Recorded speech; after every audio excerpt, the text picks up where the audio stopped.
Great. Dear channel partners, keynote speakers, panelists, sponsors, and respected members of the audience and the IT industry. Good afternoon and Assalamu alaikum. I'm Gurleen Kaur, and it's my absolute pleasure to be the MC and the host for today's event. On behalf of GEC Media, Zarks Media, and Brand Voice, I welcome you to the Channel Partner Conclave and Awards. A big round of applause, ladies and gentlemen. So, of course, everyone here in this room has experienced the changes enforced by the COVID-19 pandemic. So, of course, even the channel could not stay untouched. And against all odds, channel continued to survive and sustain the fortunes of the IT industry. Today, at the inaugural edition of the Channel Partner Conclave and Awards, we are gathered here to discuss and understand which direction is the industry heading and what lies ahead for all of us in the future. This brilliant initiative is brought to you by Brand Voice and promoted by two leading media entities in this region, GEC Media and Zarks Media. Of course, known for their esteemed publications, Enterprise Channel Maya and Channel Post Maya. Both these publications have been a part of the channel community in the Middle East region for almost a decade now. The Channel Partner Conclave and Awards, or CPCA, is a collaborative effort between the both to provide a common platform for the channel industry that would not only discuss challenges and opportunities, but also celebrate and recognize the hard work of the regional channel community by awarding some of the best players in the industry. So please join us for the next few hours. Today's event would of course not have been possible without the support of our sponsors, D-Link, TP-Link, Dubai Computer Group, Enabler One, and ASBIS. A big round of applause. Now for the welcome note, I'd like to call upon Ronak Samantre, CEO of GEC Media Group. Ronak, can you please have you on stage?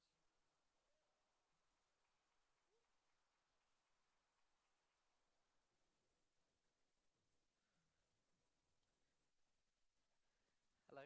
Yeah, brilliant. A warm welcome to everyone. Very good afternoon. My name is Ronak Samantre, CEO GEC Media Group. So most of the people in this room, we have met in last a good 8 years, 8 to 10 years. But today is a very, very new thing for us. Even if we've been working in this channel industry, but we are always known for our strength in the end user community, so which is the C-suites. But as Gurleen mentioned pretty well, that because of the COVID and post-COVID, each and every single touch points of the industries have been affected, and how they have recovered, which is pretty amazing, especially in this region. And that gave us a point to think and rework that how to address this, and how channel has done such an amazing job, especially where there's a lot been challenges in terms of the logistics, shipments, and as everything was shut down, how the channel was operating. So right from the vendors to the disties, to the resellers, to the system integrators. So all this four pillar, how did they come together, and how are they adopting to the new change? So that made us think that, you know what, okay, let's step into this. Even if with a very short span of time, we thought let's have this platform inaugurated and hosted in 2021, which the initial plan was for 2022. But we said, okay, you know what, next year we'll be going big on channel. So why not to have it this year? Even if with the smallest amount of time, I'm sure most of the industry knows that we were pretty held up with our CIO event just a couple of days back, which was which was very, very well acclaimed and received by the industry. But without a doubt, even if it's the first step for us today, and seeing this presence gives us the motivation to take this to the next level. So thank you to all the sponsors, definitely. But more than that, the people who are here in this room today, especially the expert speakers, the expert panelists, and of course the award winners who will be, some of them are here already and some of will be joining in the later part of the day. So again, thank you once again from bottom of our heart, just to make sure that we have a great day. And GC Media, Zoc Media, and Brand Voice definitely promises you that this is just a first step, and 2022, we have some big plans, especially not only in UAE, but taking CPCA to the GCC countries and African countries as well. So this is just a stepping stone for us, so let's see how we do. So we are already on the parameter which the industry can evaluate us, for sure. But again, thank you once again for joining us today, and let's have a great day, yeah? Thank you.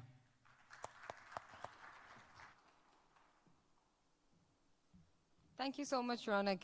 And with that, I would love to call upon Mr. Arun Shankar, Head Editor of GEC Media. Arun, can we please have you on stage? A round of applause, everybody. Thanks, Gurleen. Thanks, Gurleen. Very interesting welcome note from Ronak. And when I was asked to say a few words, what comes to my mind is the amount of challenges the channel industry has gone through in the last 10 years. If I just recollect across the 10 years, a long time back, there was duty on ICT products. The regional institutions here lobbied, the duty was reduced, and channel partners had an opportunity to make margins. Next challenge after that, Dubai was a re-export hub for the African region.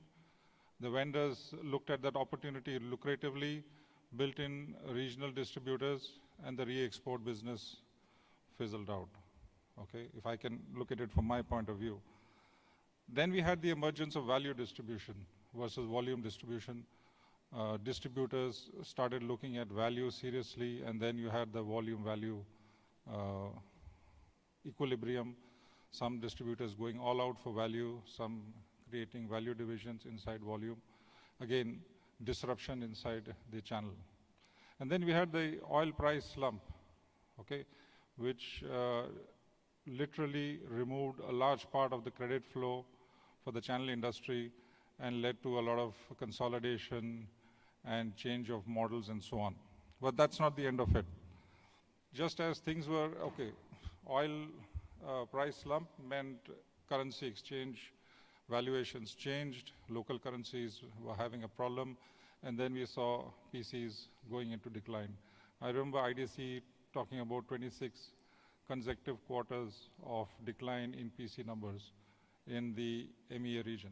So then the PC numbers caught the channel off guard. And then you had suddenly the smartphone and the tablet opportunity. The PCs were shelved and the channel industry started pushing tablets and smartphones, and we had a bull run for maybe a year or 2 years. And then we had the bear run again on smartphones and tablets. So just look at this. I mean, in the last 10 years, how much has been happening? And then if that was not enough, Windows decided to disrupt operating system, pushed in Windows 10, and then you had the obsolescence cycle of the PCs getting extended and extended, and the PCs just wouldn't get replaced. So we had PCs in negative numbers.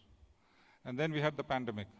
So pandemic, initially, vendors had to extend credit cycles, make cash available, extend payment terms, increase rebates, and so on. But the good side of it was, in 2020, we saw some numbers from Context The EMEA region, they presented a lot of good numbers for a lot of channel partners, especially PCs came back. You had security coming in, you had collaboration, you had networking, and a few other storage. So quite a few parts of the IT industry did well because of the pandemic. But suddenly cloud was here, end users decided to look at digital transformation. So yet another point of inflection for the channel industry that people now wanted cloud. Resellers, system integrators, distributors had to look at cloud seriously. So was that all? So now, this time CPCA, when we were discussing the agenda, our focus has been, let's see what the channel can do. We have 2 panel discussions. We're trying to get feedback from you on how the channel is going to go forward. We have close to 10 keynote speakers. Again, the focus is on transformation and sustainability. We encourage all of you to ask questions and share your opinions on how the channel industry can go forward. So with those few words, great stuff from the channel industry. They have recovered, disrupted, transformed, and now we again look forward to something new, something exciting coming. An interesting thing I like to just point out was a recent networking evening by Dubai Computer Group. Of course, Shalinder is here and Dharmender is here. Absolutely fascinating topic on how channel partners can invest in technology startups. So giving the channel here an opportunity to engage in building technology competence and giving them an opportunity to think through as to what opportunities lie in the regional IT industry. So again, great stuff from the regional channel industry, and look forward to some amazing keynotes here and at least 2 great panel discussions with everybody from here. So please stick around till the end, and then of course we have some great award announcements for the best of you people. I'm sure it will be eye-opener on who these players are. So thank you very much, and welcome once again. Back to you, Gulin. Thanks a lot, Arun.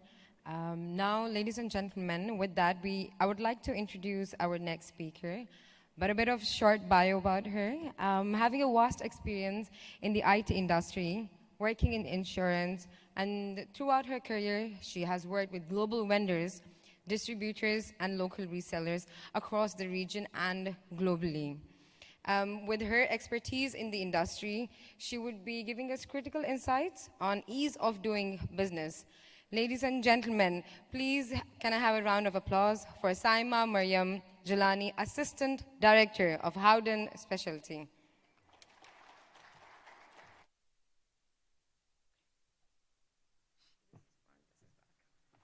Okay, cool. Afternoon, everyone. Okay, so work. Credit insurance, how many of you know what it is? Dharmendra, you should know. Okay. Credit insurance is typically used in IT and has been used throughout my career. I've been working in credit insurance for the last 20 years, and we have a problem.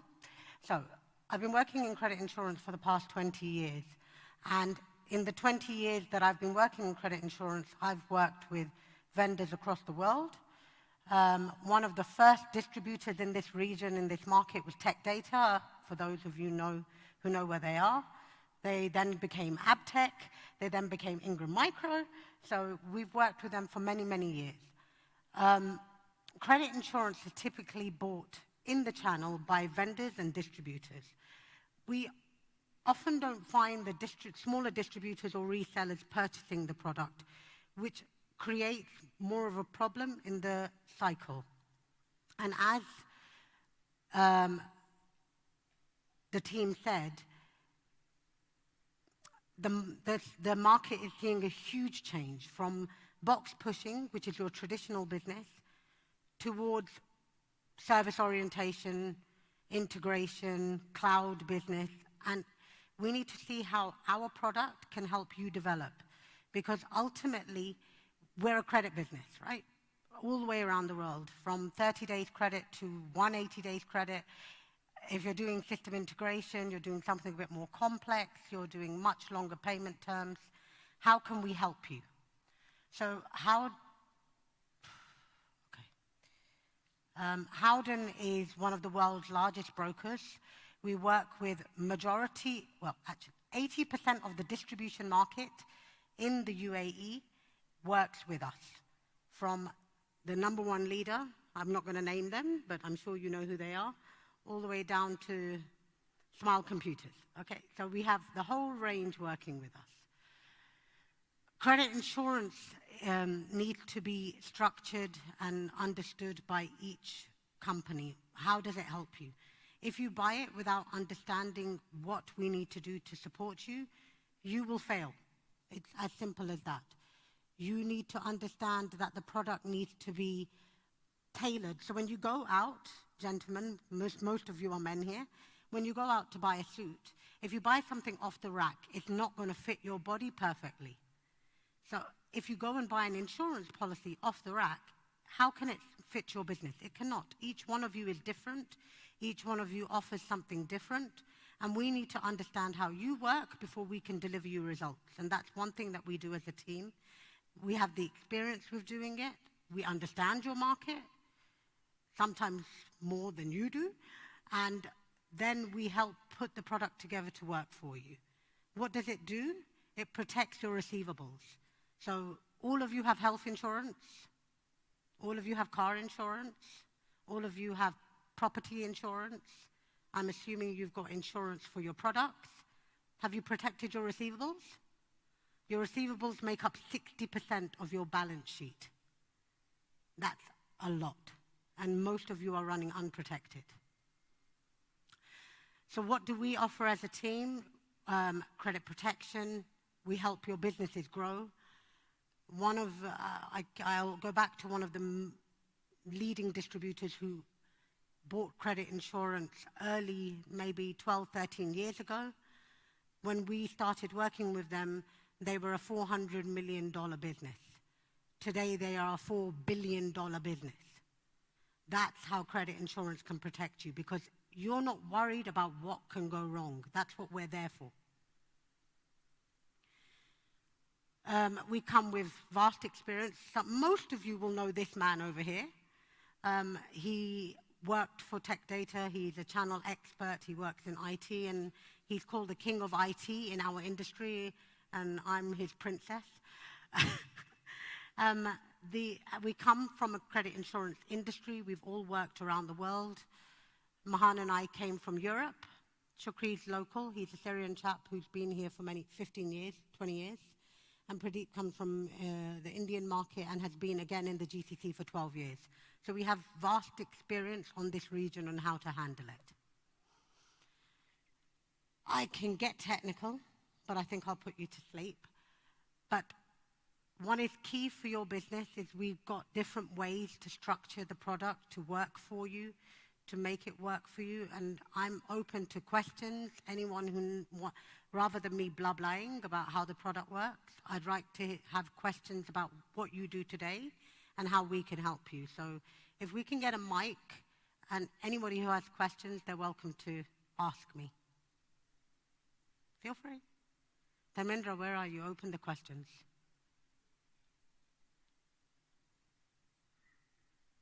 Aspis, you buy credit insurance. Where are you? D-Link.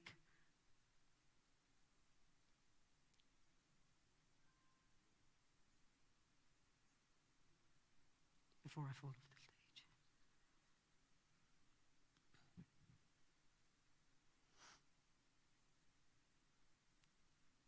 No questions? Nobody? Really? So you're all buying credit insurance. Your receivables are 100% protected. You can sleep at night when you give credit. So if somebody absconds, like a Mustafa Shaban, you're all, happy. I'm really naming names that are very old. Okay. So what would we do for you? We would do all of this for you as an insurance broker. We are not your typical insurance broker. I personally don't like insurance brokers because they, and excuse my language, bullshit you too much. We will tell you the truth. We will make sure that you get what you need. In terms of service offering, it's a wide range, and I'll ask the team to share the slides that we've provided to you. Again, my business cards are here. I'll leave them, and you're most welcome to contact us. We do data collection. What is key? We know the market. We don't go to sleep. We don't sit behind a desk. We go to Computer Street or Khalid bin Walid Street or Bank Street, whatever you want to call it. We meet with your customers. We understand what they're doing. We look at their balance sheets. The customers trust us because we've got the experience, so we're not just going blind. If you need to give somebody $500,000 of credit, we will help you get them information to support you. So in terms of analysis, what is key for you is the buyer risk analysis. The rest is blah, blah. Okay? What do? We look at your customers in depth. We make sure you get a credit line from one of an A-rated insurers. We will not sell you to somebody who will not pay your claims. And then we will guide you, and we have an entire team that has IT experience. So we work across market, across segment, but IT is 80% of our portfolio. So vendors, distributors, resellers. How do we assess risk? We take a range of information. Financial information is critical. So for those of you who are not sharing financial information with your partners, you need to at least share it with your banks and your insurers. Why? Because that's what they base their judgments on. Number one. Number two, who are the promoters? Who's behind the business?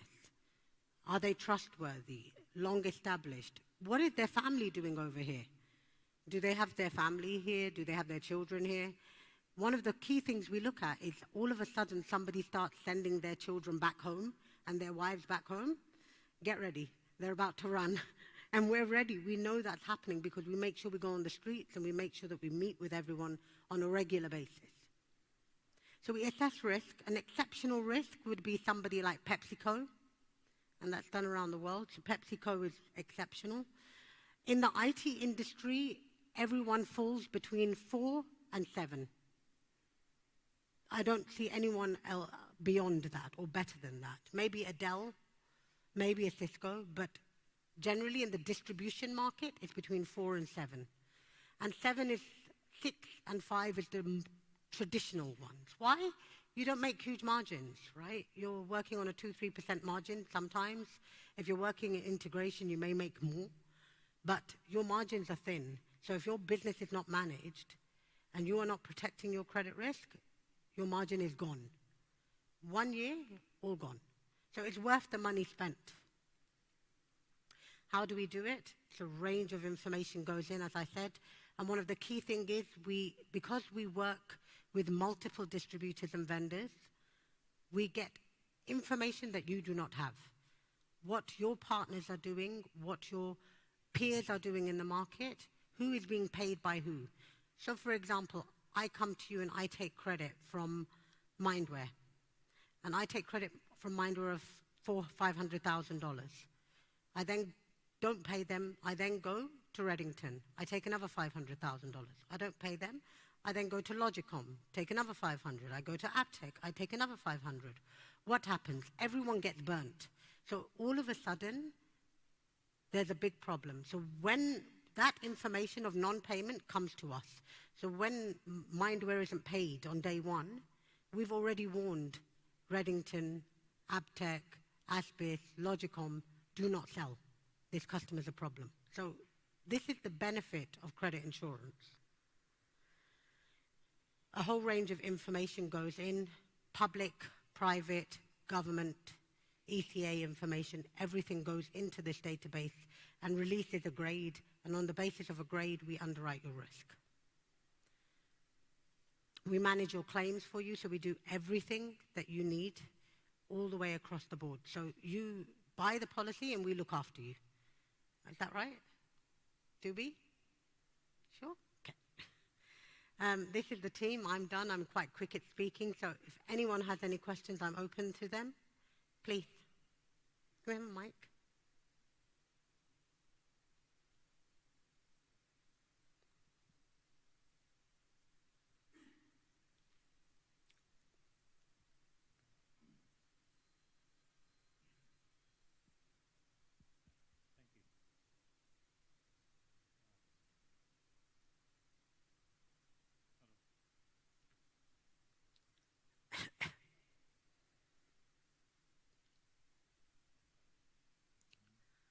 Speak a bit loud, I'll hear you.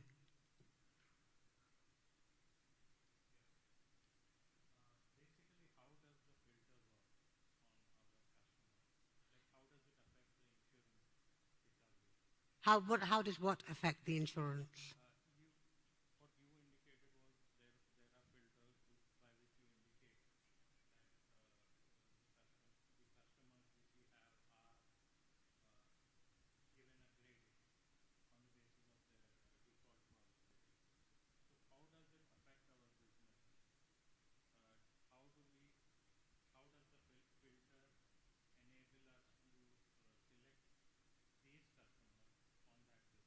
Okay, so what will happen is when we begin the process, one thing we do is we look at your top 10 to 15 customers.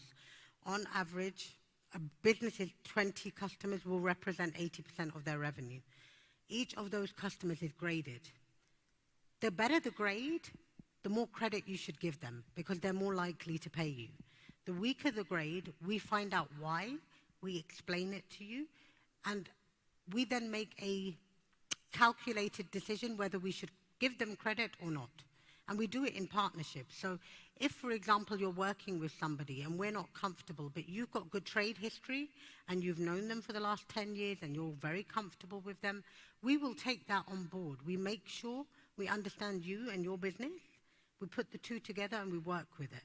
It is not just financial assessment. You guys are on the ground. You know your customer base. You should know your customer base. So we take that on board and then we give the credit. So how does it help you? It helps you grow because you're making calculated decisions. You're not doing, sometimes we're blinded by relationships as well. I've known him for 5 years. I've known him for 10 years. He is my cousin. He is my uncle's son. I don't know, something. But that doesn't mean business is business, right? So we need to make every decision with a thought process. So what we do is we guide you and we help you develop. The more credit you give, the more you'll sell. We know this market, nobody wants to pay cash. The more credit you give, the more you sell, the more you sell, the more you grow. But you need to do it protected.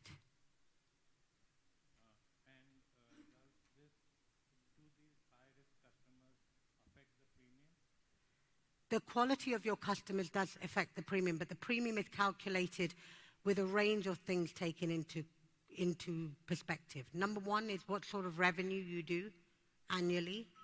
The next key element is how long are your payment terms. So if you're doing trade on 30 days, your rate will be different to somebody doing trade on 120 days.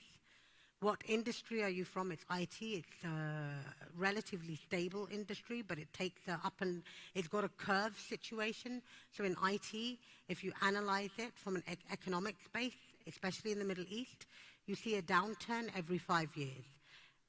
The industry was lucky because that 5-year slump came in the middle of COVID when everyone needed IT and everyone needed technology. So the industry has not seen that slump in the last 4 to 5 years. Global distribution was the largest issue, 4 or 5 years ago. After that, nothing has happened. So we've been protected, but we analyze your industry and we make sure that you're getting what you need on a daily basis in terms of information. Premium ranges from anything between $15,000, who's the highest premium payer?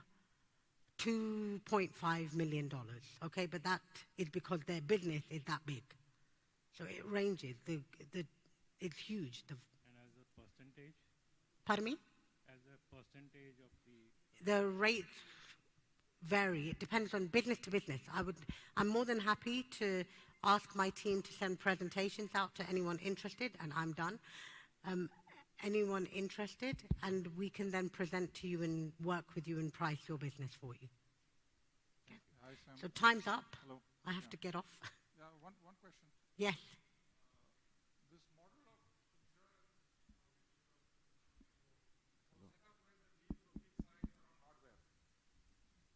when the deals used to be around hardware and the invoicing was big numbers.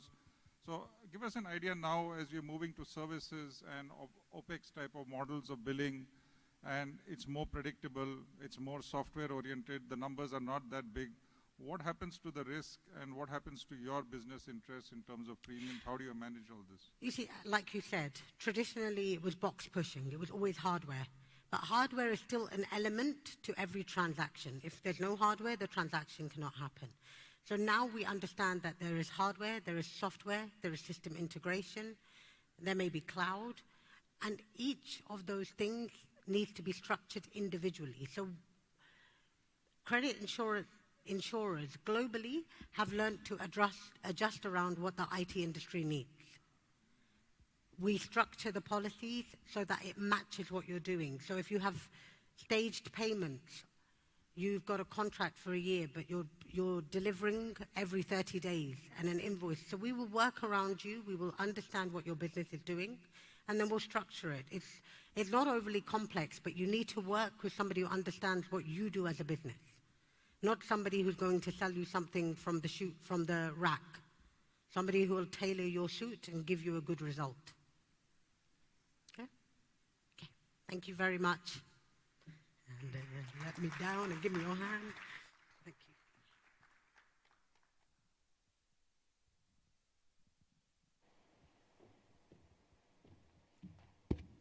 Thank you so much, Simon, for that amazing and fantastic presentation, and to our delegates for asking questions. We encourage you to ask questions throughout the sessions, and can we please keep the mic ready for the same?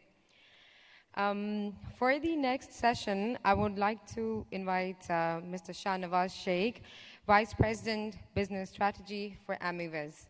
He'll be sharing his insights on e-commerce and the channel. A bit of background on Shahnawaz. With 24 years of rich IT industry experience, he has extensively worked in the areas of cybersecurity, data center solution, structured cabling, messaging, and print solutions.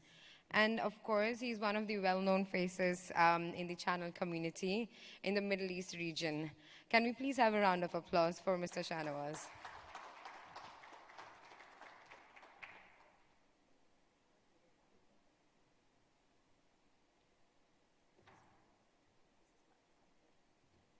Good afternoon. Am I audible? Hello. Hello. Am I audible now? Sorry.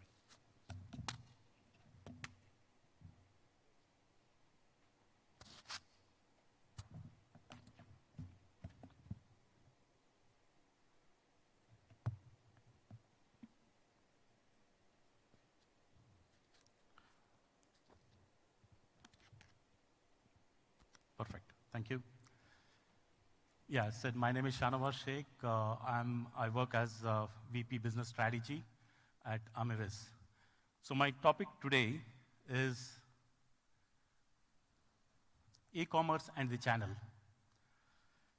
You know, there is a lot changing, you know, in the industry today, right? Customers are adopting the business transformation. And the whole idea is to understand how we in IT business are staying relevant to adapt to this changing trends, right? So if you look at the traditional two-tier model, which we have been following, nothing has changed here, right? But the way we deliver this solution to our customers probably has changed, right? Even today, for some of the technologies, right, in distribution and channel, we tell our customers that we have the warehousing facilities and we have a strong logistics engine to deliver the products in 24 to 48 hours. For most products, it is still the fact, but for many, this has changed. Why? That's because the technologies are not, most of the technologies are not tied to the appliance, tied to the hardware, right? They are now available as software, they are available as virtual appliance, and they are delivered from the cloud, right? So as a business model, are we changing to this digital supply chain, right? Are we having our operational effectiveness ready to deliver the products in that manner, right? In the past, when you tell your customers that you will deliver the products in maybe 1 to 2 weeks or 3 to 4 weeks, that was acceptable. But what is the customer expectation today is to deliver the product as early as instantly now, or maybe within the next 1 to 2 days, right? And also, we all understand that the COVID also has changed the way we do business today, right? The digital tools were always ready and available pre-COVID, but what COVID did to us today is to help the masses adapt to this change and adapt to, the remote connectivity and connect securely, right? And also we see that there is rapid increase in online adoption, right? So we see that there is an increase in e-commerce usage as well. Customers today are quite confident, right? They know that the online transactions are secured, right? Over the period of time, they have personally experienced the online banking as well. So they all have that confidence that online transactions are secure. So they have that sense of security, and also they are enjoying the sense of mobility, right? So today they don't need to be thinking that, okay, I need to be tied to one physical network to do this transaction. They can use the mobiles and connect to it anytime. And then there is overall sense of trust, right? You trust a brand, you trust a specific transaction side or e-commerce, or you trust a person on the other side of the net. And then our buyers today are transacting online continuously, right? So there is no working hours for our online buyers. They transact 24/7. And we being in IT business, if we are servicing such customers, we also need to be available 24/7, right? So the advantage that we have today is we can utilize our resources beyond the boundaries, right? Our resources might be in India, our resources might be in other part of the Middle East or Europe. We can still utilize our resources effectively. So we see that there is a disruption in our business. The customers are demanding you to be available to service them based on the digital transformation that they are experiencing, right? So hence, there is a need for automation in your processes. You need to build intelligence, and you need to be a next generation business platform or a business tool to deliver your products and services to your customers.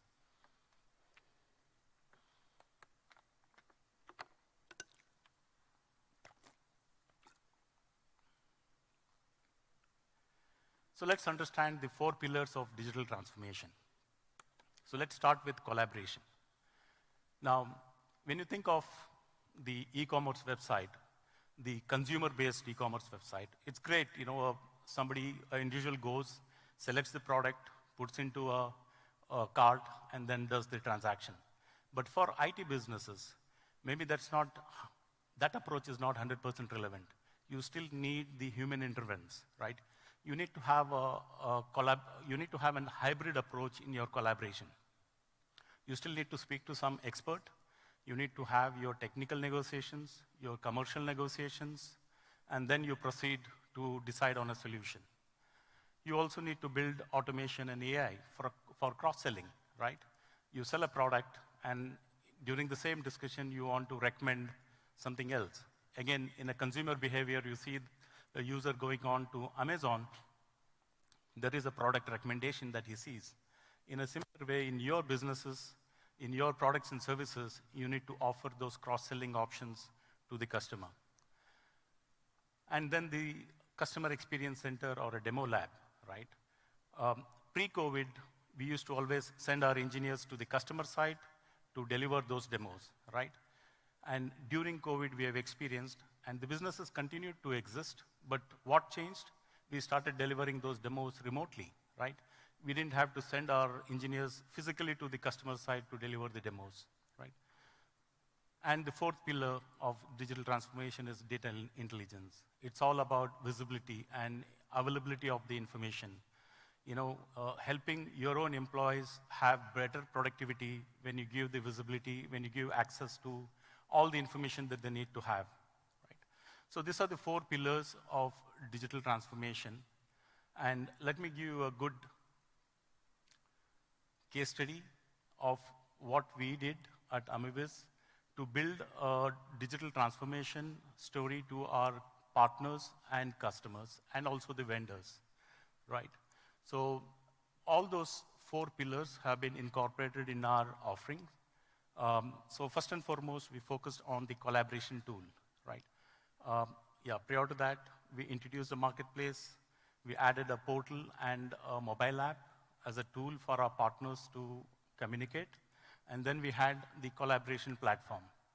So the collaboration platform is where a partner communicates, right? We also foresee that in the coming years, the usage of traditional email would decline, right? As of today, we see that many corporates in North America or West Europe have started using chat-based communication, right? They use Slack, they use Google Chat or Microsoft Teams or many other tools like that. So we have incorporated our own collaboration platform where as a partner you can log in through a mobile app and then start discussing the requirement with the Amivis salesperson. Now, as a partner, you log in, right? You'll say, this is my requirement, maybe a firewall requirement or a SIEM requirement. And then if you wish to add your technical person to come in and contribute, you can create group chats, and this communication goes on. And then you can agree on a final bill of material. And once the final bill of material is determined, then you submit that final bill of material as, yes, this is what is agreed. And a quotation is generated. A quotation gets converted to a purchase order, and the purchase order gets processed in the back end. And then many of those solutions today requires the continuous availability of the tool.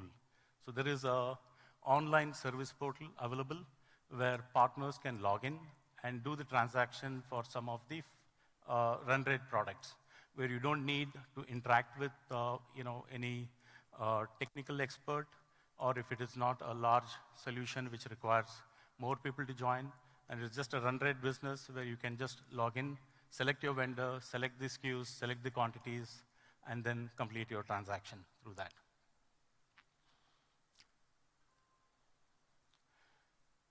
So in the previous slide, you saw that we had applied the first two pillars of digital transformation, which is the collaboration tool and automation and AI.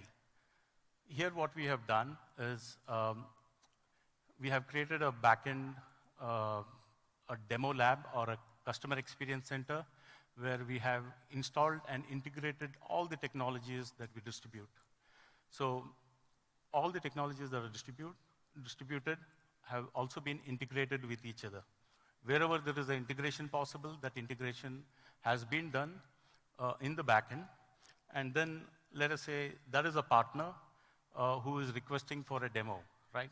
So partner A will submit a demo to us through the mobile app or the portal, and that demo comes in, it goes through a couple of level of approvals, and after the approvals are done, the demo link is sent back to the partner. Now, a partner can also add their own logos. They can white label it, right? So a partner can add the logo. For example, New Trend is a partner. I see Ashok here, so I'll use this example. New Trend is a partner, and they'll say, okay, let us add New Trend logo. Why? Because when this request is sent to New Trend's customer, the customer would necessarily know New Trend, but they may not necessarily know who Amivis is or the vendor is. So to give that sense of comfort to the customer, we encourage partners to add their own logos. Once the logo is added, the link is sent to the customer, and the customer connects to the demo platform as per the scheduled time. And once the customer connects, the demo gets delivered. Again, it is pre-agreed who delivers the demo. Is it the Amivis team, the partner, yourself, or the vendor? And once the demo is delivered, the customer can leave instant feedback, right? So that's, again, the beauty of this platform. In the past, excuse me.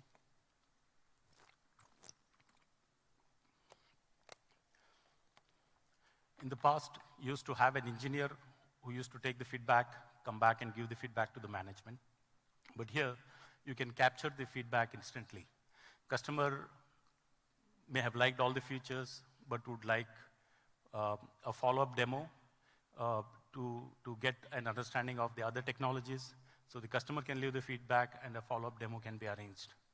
Again, with the help of this platform, we encourage the customer to download all the technical resources, everything that's available by the vendor. We have all those tech notes, tech guides, everything available for a customer to download during the course of the demo or after the demo. And then we also have the customer testimonials that we would display as a side banner. So the prospective customer can see that there are already 4 customers who have bought this technology, and this is what they have to say about this solution. Right? There are text testimonials and video testimonials available.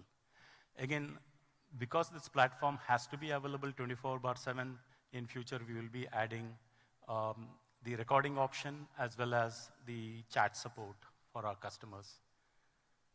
Again, this is the dashboard that we have for partners. All our partners would have a dashboard where they'll be able to see the opportunities that they are in discussion with us. They'll have the visibility of those opportunities. And again, most importantly, the last feature there, review and rate, right? You can also leave your feedback on how that experience was, especially in the digital transaction. One small mistake, a customer might leave you, right? So it's important to get those feedbacks instantly from the customer. So with this, I'd like to say thank you, and if there are any questions, I'll be happy to take them.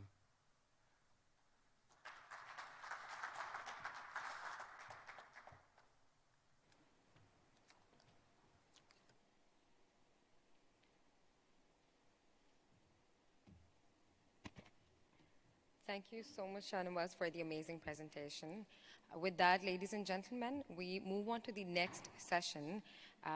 We'll be getting insights on technology trends and business. Can I please have Nehul Guradia, co-founder and principal enabler at Enable One. A bit about Nehul. In go-to-market and channel enabler, Nehul has worked with organizations such as Oracle, Lionbridge Technology, Zycus, Optimus Distribution, and many others. Giving over 20 years of experience, today he's enabling various technology organizations in penetrating markets, building channels, establishing alliances, and launching new products. Nehul, can we please have you on stage? And a round of applause, ladies and gentlemen.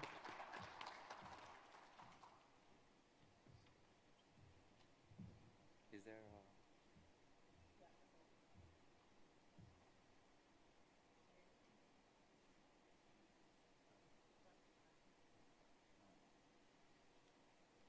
Hi.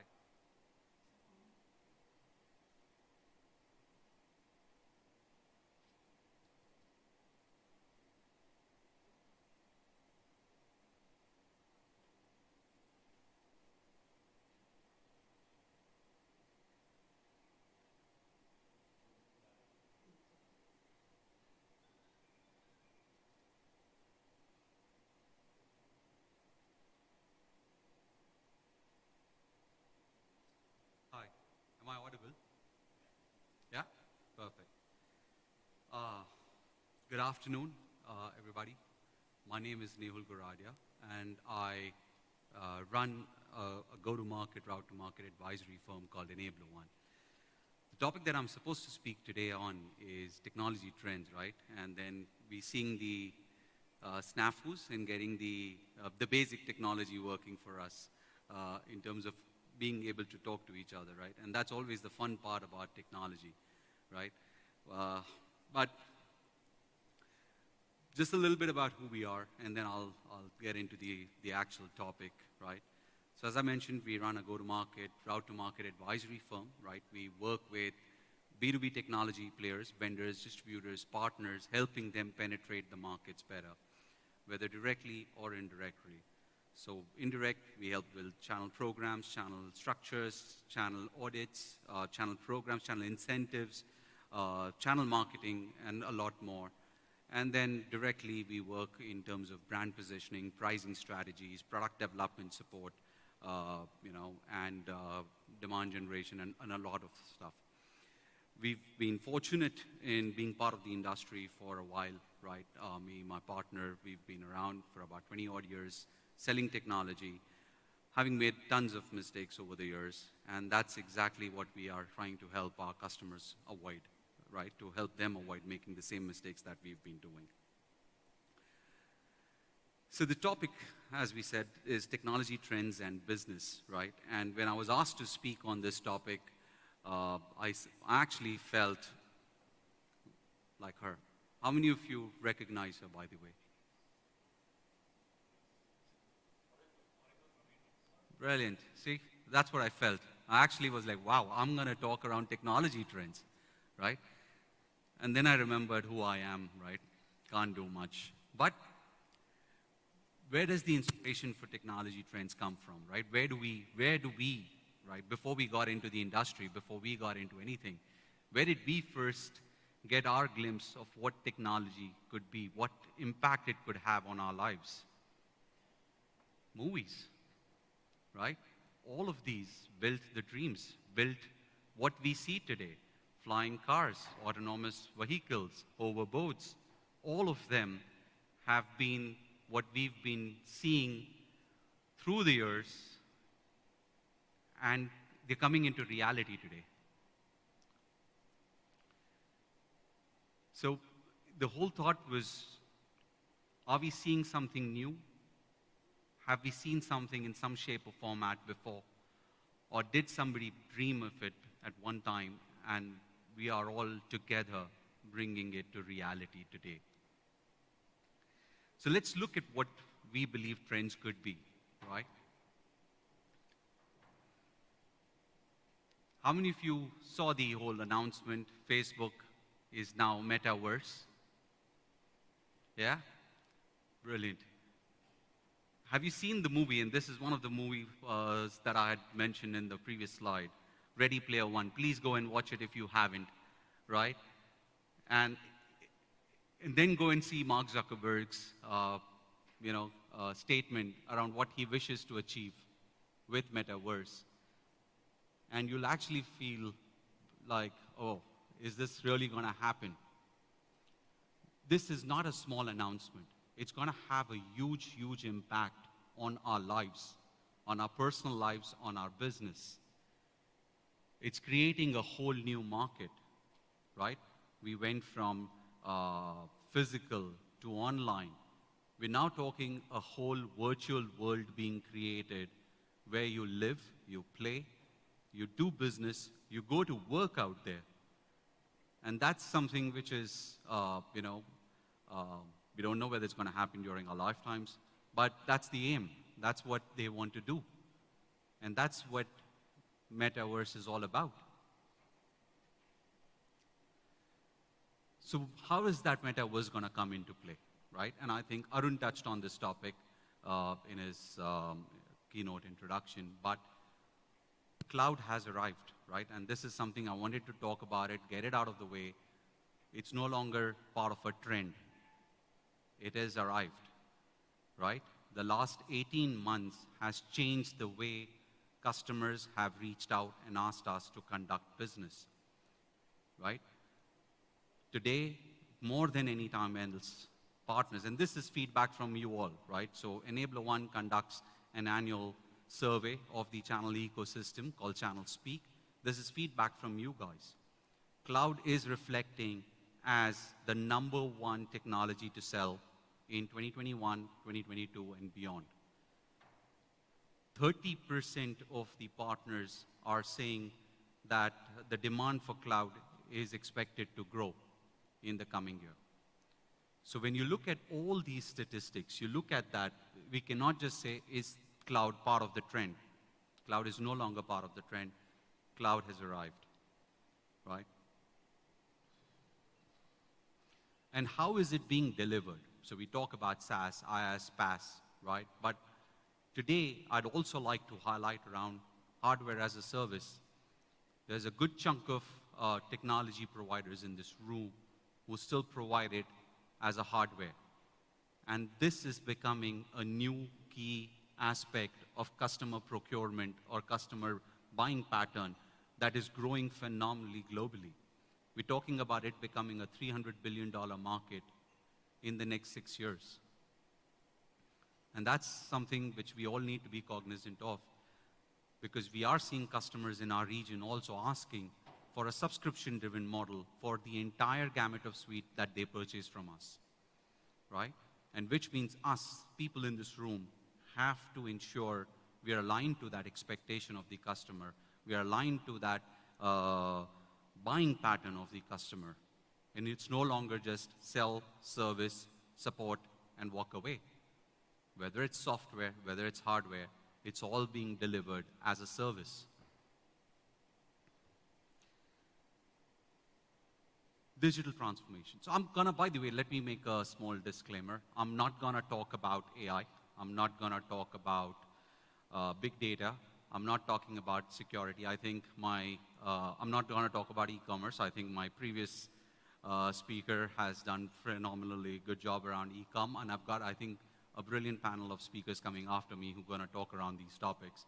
So I thought, let me go a different route, and that's where I'm gonna go, right? So one is digital transformation. We've been talking digital transformation on and off in some shape or format, at least for the last 10 years, right?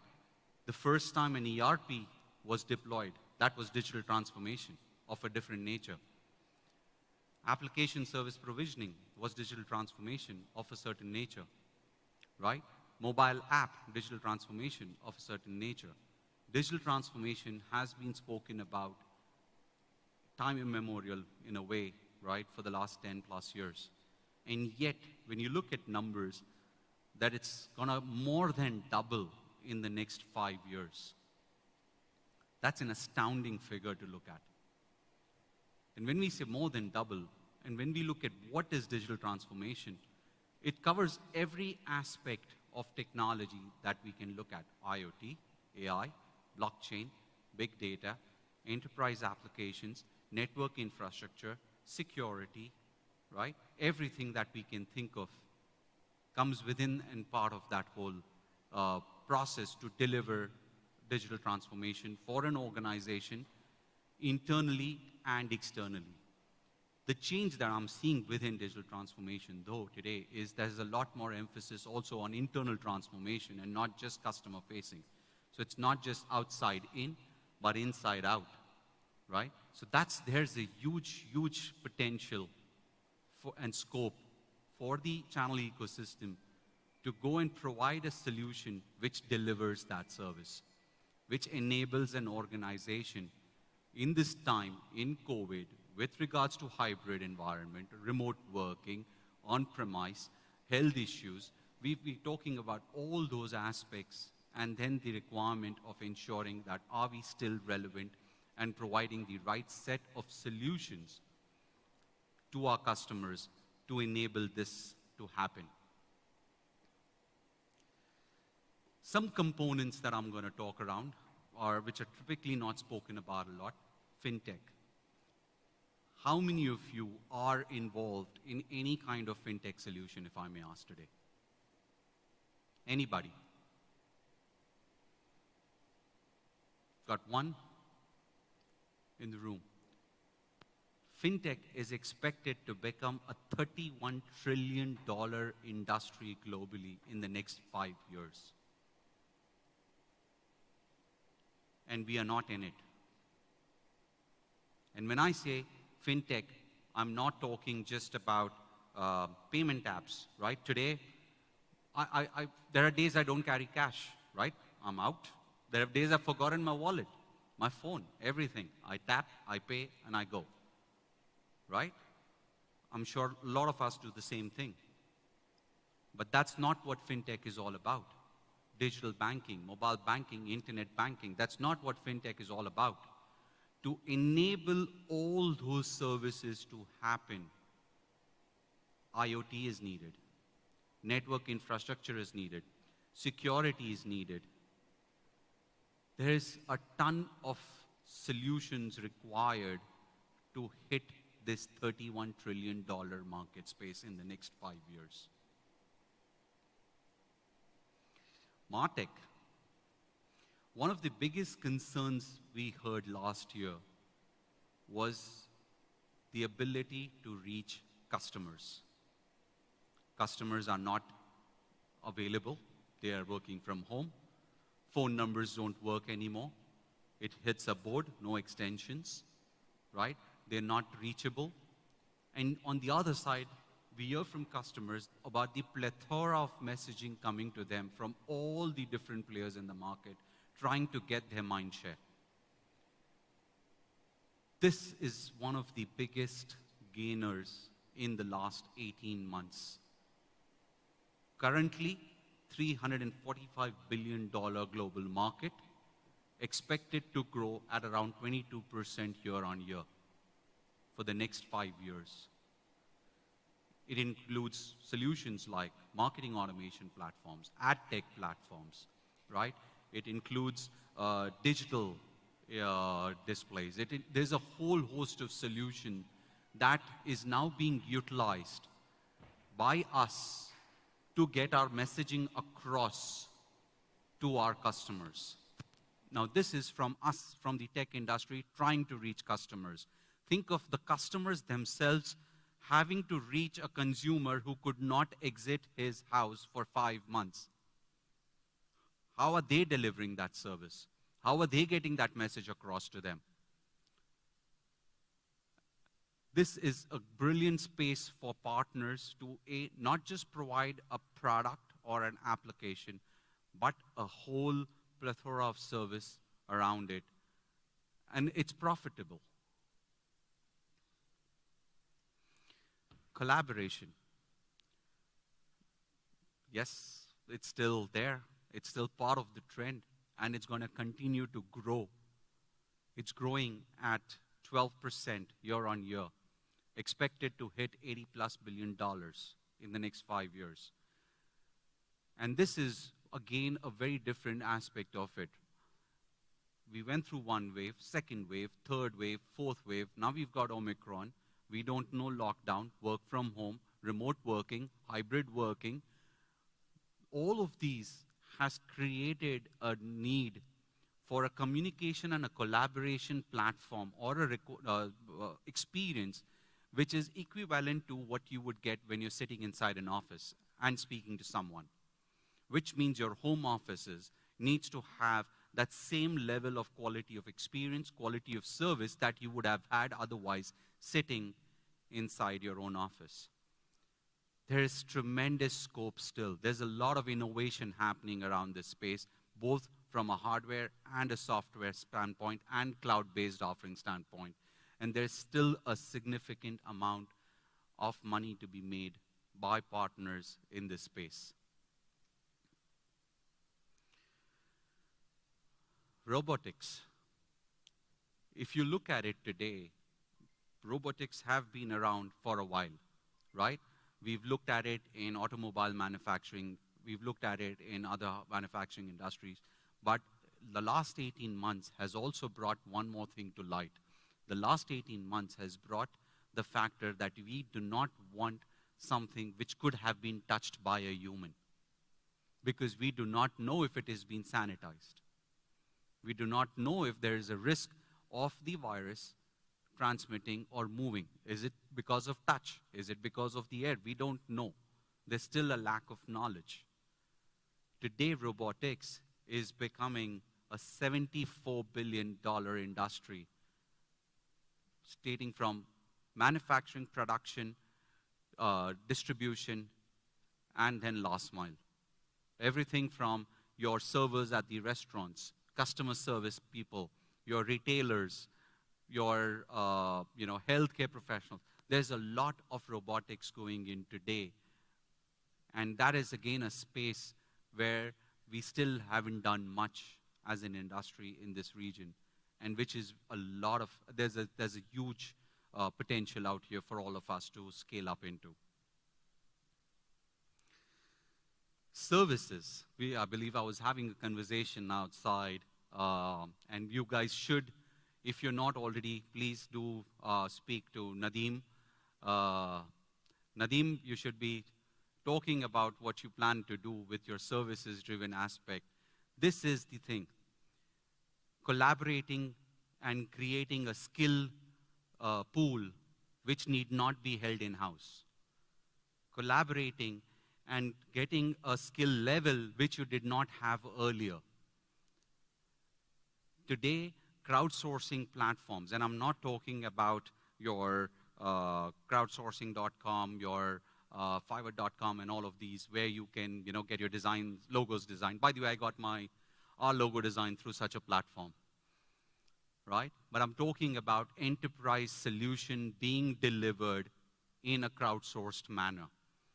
We're talking about enterprise solutions being delivered in a collaborative manner.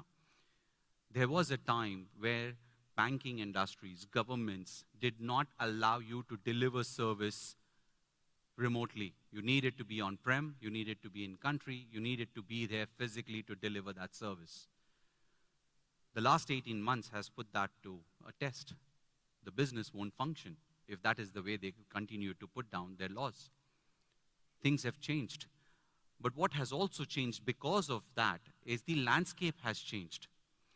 Because remote service is okay today, you have service providers out of Europe, out of India, out of US, out of Southeast Asia coming and delivering service to customers here because remote servicing is okay. We as an industry, we as an ecosystem have traditionally, again, could be a controversial statement, but not been very enablement friendly of our resources, ensuring that they get certified, that they get skilled, they grow up the ladder. Today, that could be a boon, right? The pros and cons of everything.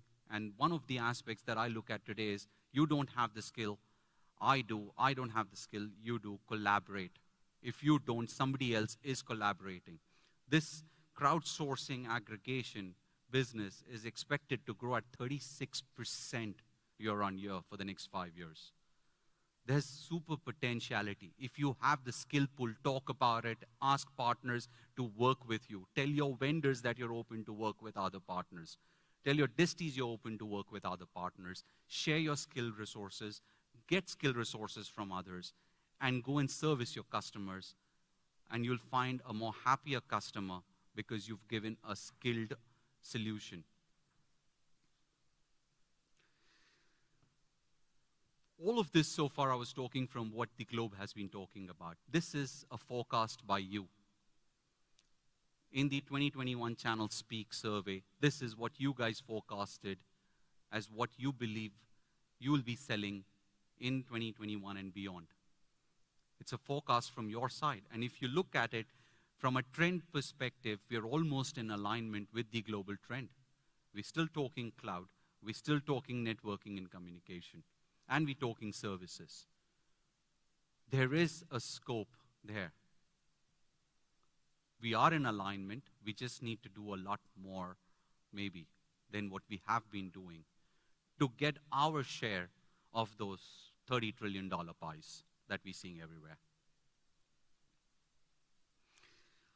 Lastly, before I exit, since I started with the movies, let me end with one. How do I get this to play?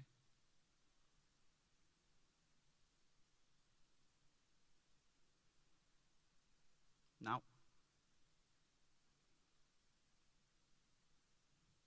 Can someone play this video for us, please?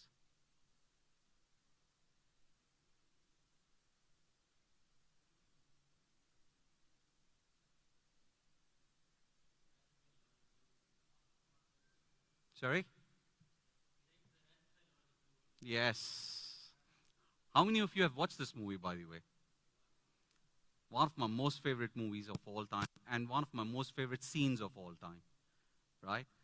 And the reason I wanted to show this video to you guys is talking about what is happening, right? When we talk about the future of technology, we talk about what's happening, right? And we talk about the metaverse as what I started saying earlier. It's about how aware you wish to be and how much of a part of it you wish to be in building that up. Because it's going to happen whether we like it or not. It's just about how do we get our share of that pie and whether we choose the red pill or the blue pill. Well, thank you so much, all of you. Really appreciate it. And I really look forward to hearing my other speakers coming forward. Thank you.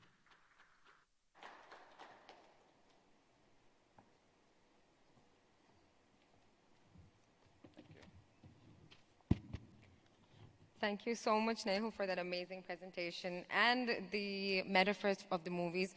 And if you guys have not seen Ready Player One, you definitely should. Metaverse would make so much sense then.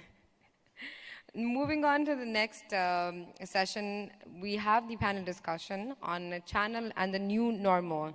Can I please have the moderator, Mr. Arun Shankar, Chief Editor of GEC Media, on stage? And we have our esteemed panelists, Dharmender Savlani, Director of Smile Computers and President, Dubai Computer Group.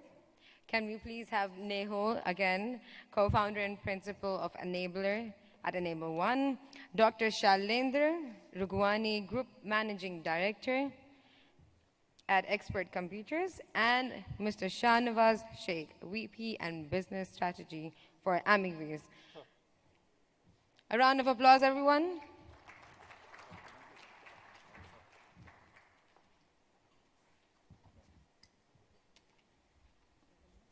Thank you, Gulin. Thank you, Gulin. Welcome, panelists. Great to have you on board, Dharmender, Nehul, Shailendra, and Shahnawaz. Such a rich panel of experts here and so much experience to share. And let's just jump straight into it. I'm sure all of you want to hear what they have to say. See, as I started in the beginning, the channel has gone through so many disruptions and so many resurgences and so many transformations. But the last 24 months has been one of the probably the most challenging. Do you agree, Dharmender? Probably one of the most challenging. No, not for us. I wouldn't Never? say that.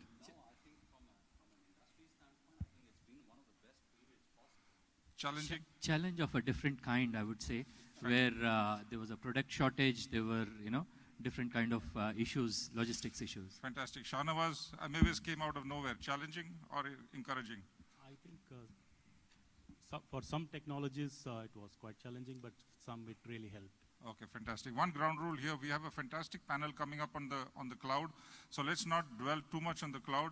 Let Basil, can I see hand? Oh, fantastic. He's going to take charge of the cloud panel.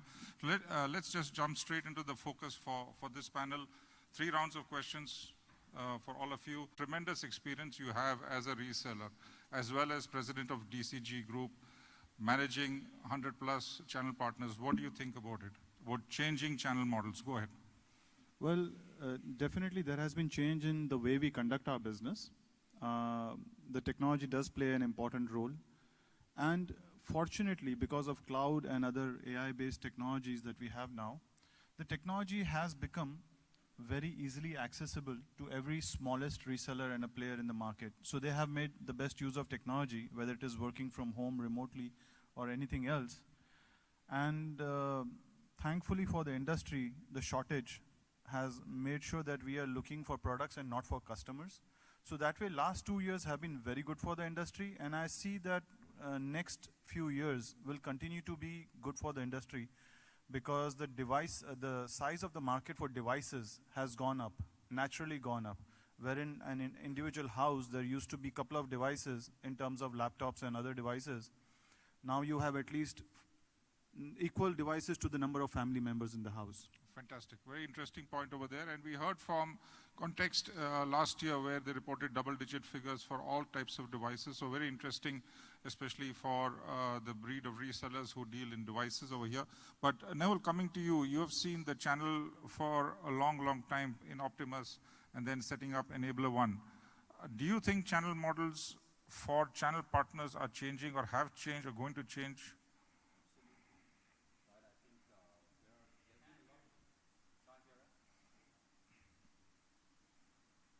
Just pass on the mic, Dharmender. Hello. Sorry. Yeah, I think there have been changes, and I do believe more changes will come, right? And there are a few elements behind that. One is automation. I think partners have started automating their own processes, and they've been forced to in a way right now, which they weren't needing to before, which also has opened up different ways of delivering their own service capabilities, right? So the model itself changed in the way how they procured, they delivered, right? The model in the way they existed, modified over the last 18 to 24 months. you've got new players and new engagement structures like e-commerce platforms, right? You've got Shah out here with AMVs.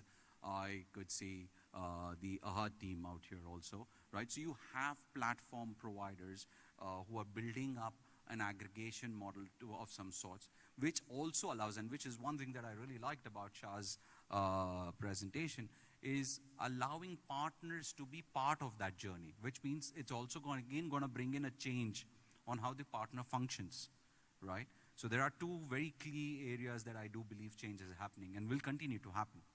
Fantastic. Very interesting about how a collaborative e-commerce model makes participating partners also change. It's not just the portal itself.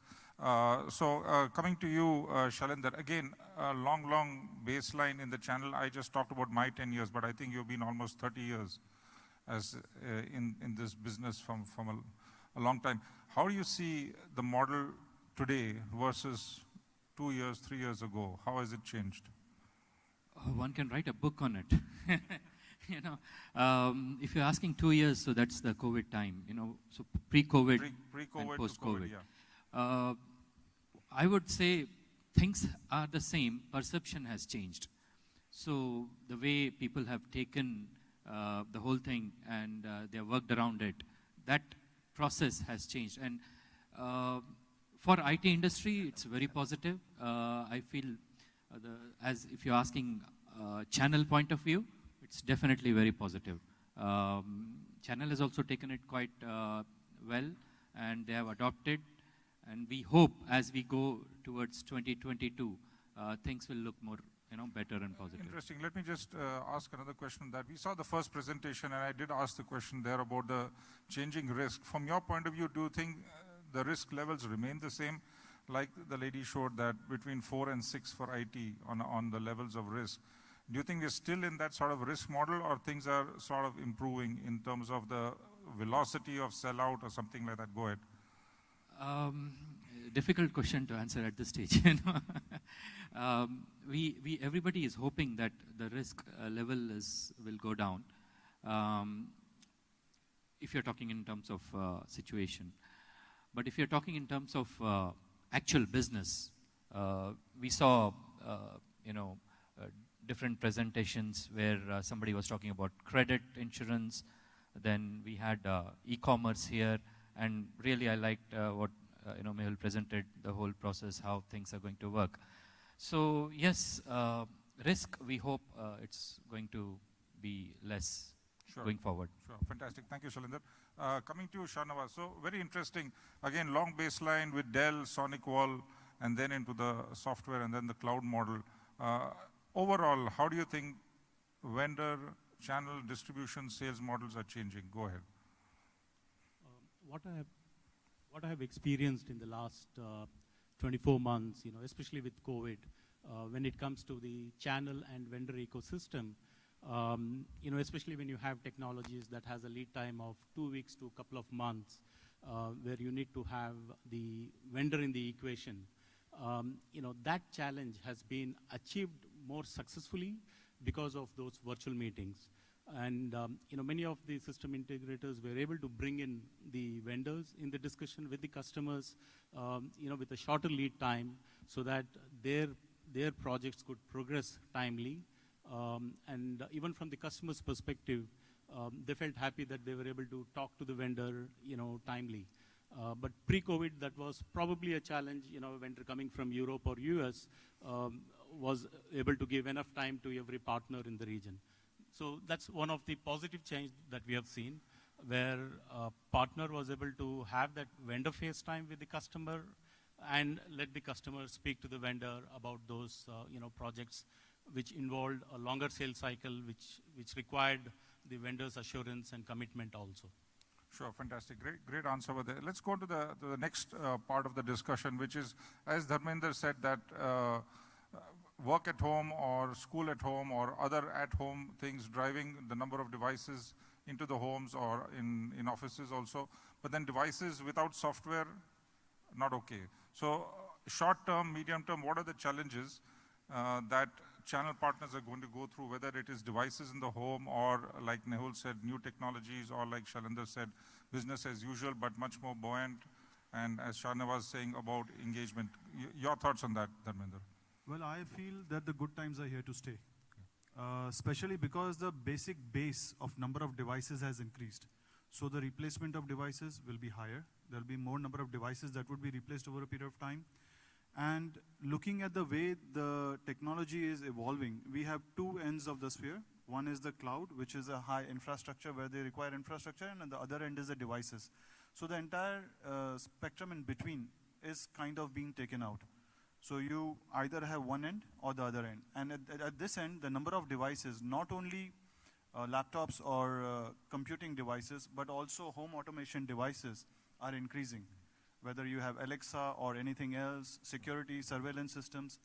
So these all things will help the channel to sustain for next few years. That's my belief. Fantastic. So it doesn't necessarily require a software element or a services element. You're saying we have reached a tipping point. Plug and play. Okay. Okay, fantastic. Very interesting over there. Neville, your thoughts on that? You have been advising partners on changing their go-to-market. You've been advising vendors on their partner programs, short-term, medium-term challenges in moving forward with all these technologies and these changes happening. Go ahead. I think there are a few challenges that always happen, right?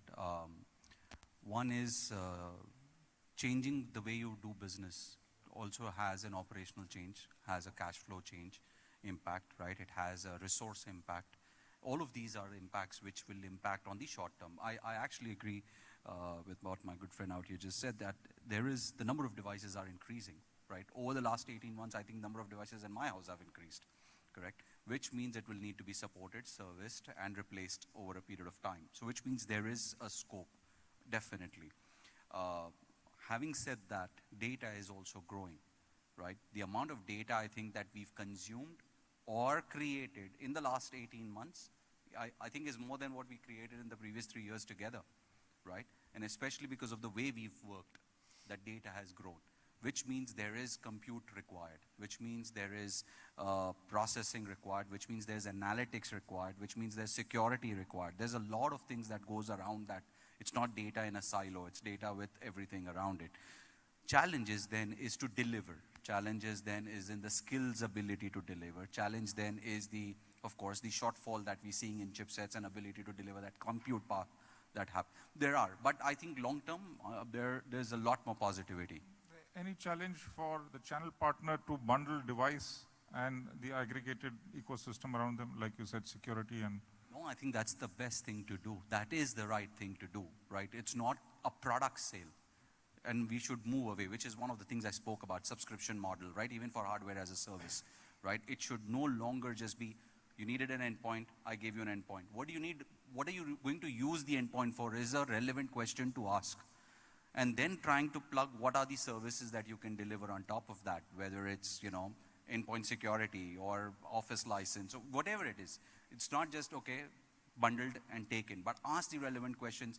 Your sales cycle might increase. Your sales revenue wallet might increase for that same customer with you. Fantastic. So great recommendation there for value addition from the channel partners.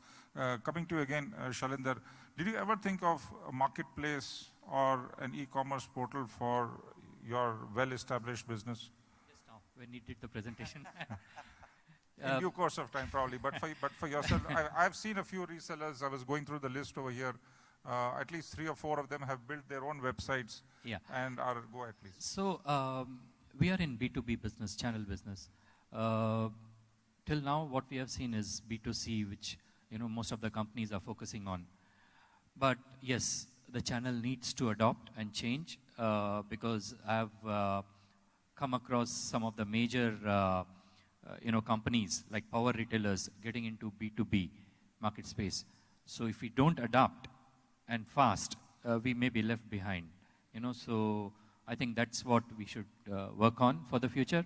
One more point I would like to add, Dharmender, is when you're talking about devices, we have come across, what even Mehul spoke about, credit cards where, you don't need to carry a wallet, you just take a phone. Even the new technology, you don't even have to take the phone, it's iPay.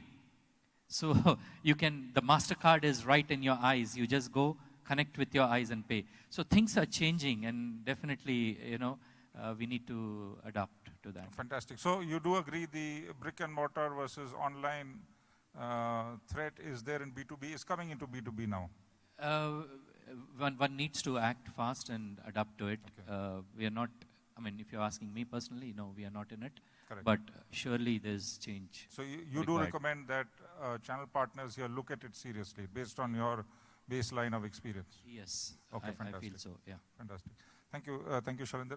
Shanawas, back to you. So MAVIS, some experience, also legacy channel partners. Do you think there are challenges in adopting MAVIS services? Do you think there are challenges that channel partners will go through to meet the transformation expectations, as Neville is saying?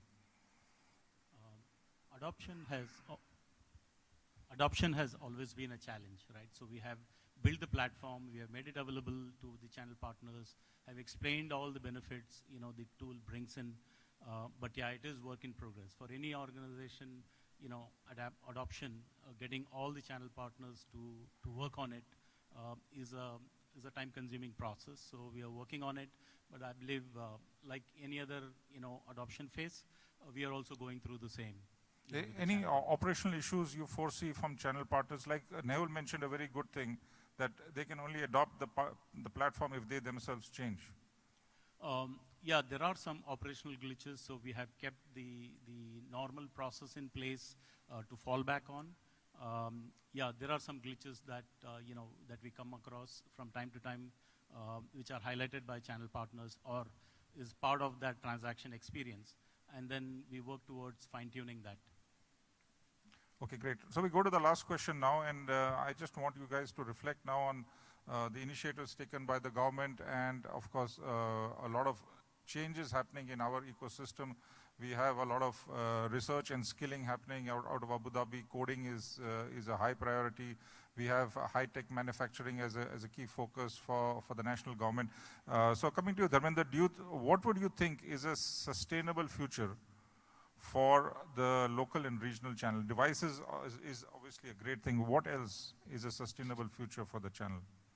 See, unfortunately, the channel in the region does not have the scale that it needs locally. So the business is dependent on a lot of exports and re-exports. Now, keeping that in mind, you have to understand that the conventional way of doing business. Now today, 20 years ago, 25 years ago, email was a big thing. And today it's a common business practice. So I think AI and other digital technologies will be a daily part of business for resellers and the channel as well. But I feel that beyond box moving for a conventional channel partners over here, beyond box moving, things will take time to evolve because our dependency is still on underdeveloped or lesser developed markets, which still require that. Secondly, adding the thing that Shailendra said, and you asked about digitization of B2B sales. Now, having a marketplace for in such a scenario is not very viable option over here at the moment, again, because of the market size. So each and every individual reseller using digital technology to reach to the customer could be a bridge between going very high-tech or doing a conventional business. And as DCG, in January, we'll be having one full workshop on that. Okay, fantastic. Just to get your feedback, what was the feedback from the investment, the experts who presented the opportunity of investment into startups? Was there any interest from the channel on that? See, the whole reason of having an event around that theme was because there was some sort of interest in the channel. So when we look at this channel community, ultimately they are business owners. They have resources and money to invest somewhere. So why not invest in the tech industry where we directly can't be present ourselves or can't run that business ourselves, at least through some other companies. So the interest was very good. Fantastic takeaway over there that channel partners are also business owners. I think that is a fantastic. Neville, your take on that. What is a sustainable future for the channel partners as they are today without, looking, AI is fine and all these esoteric technologies are fine, but there is a long, path for adopting and, mastering that. What do you think is a short-term, medium-term sustainable future for the channel? Go ahead. I'm gonna take a sentence from what Shailendra just said, right? Sorry. Market size. Number of players to market size, right? There is a huge gap in that sense. I think we constitute maybe 4% to the global revenues of most of the major vendors, right? As a region. Forget just UAE, just as a region, I think we constitute about 4% of the global revenues for some of these vendors. And then when you look at to service that 4%, the number of players that we have, right? And hence he's right? If tomorrow 50 e-com platforms come up, how are you going to service them, right? You're again just taking it from an offline to an online to an aggregator model, but again it's happening, right? I mean, and anyway, it's a life cycle. Everybody goes through that cycle and it will continue to happen. I think where we need to look at from an initiative standpoint, correct, is there is a lot of investment happening in talent build, right? There is a lot of initiatives being taken around nurturing young talent to become entrepreneurs at an earlier age than what they ideally would have been. And this is where I believe our industry carries significant amount of expertise and experience in helping those young guns run their business, right? Even if it's in the tech industry, it's about there's an operations required behind it to run the business. There's finance required behind it to run the business. There's sales required. Ideation, creating a solution, whatever kind of product it might be or offering it might be, but to run it as a business, it takes time to learn. And that's a lot of skill lying in the room that we ideally should be capitalizing on. So and I'm very happy that you guys did the session. And one of the key things my ask would be on that one is not just the money, time. Can they give their time to train those guys to really become true entrepreneurs? And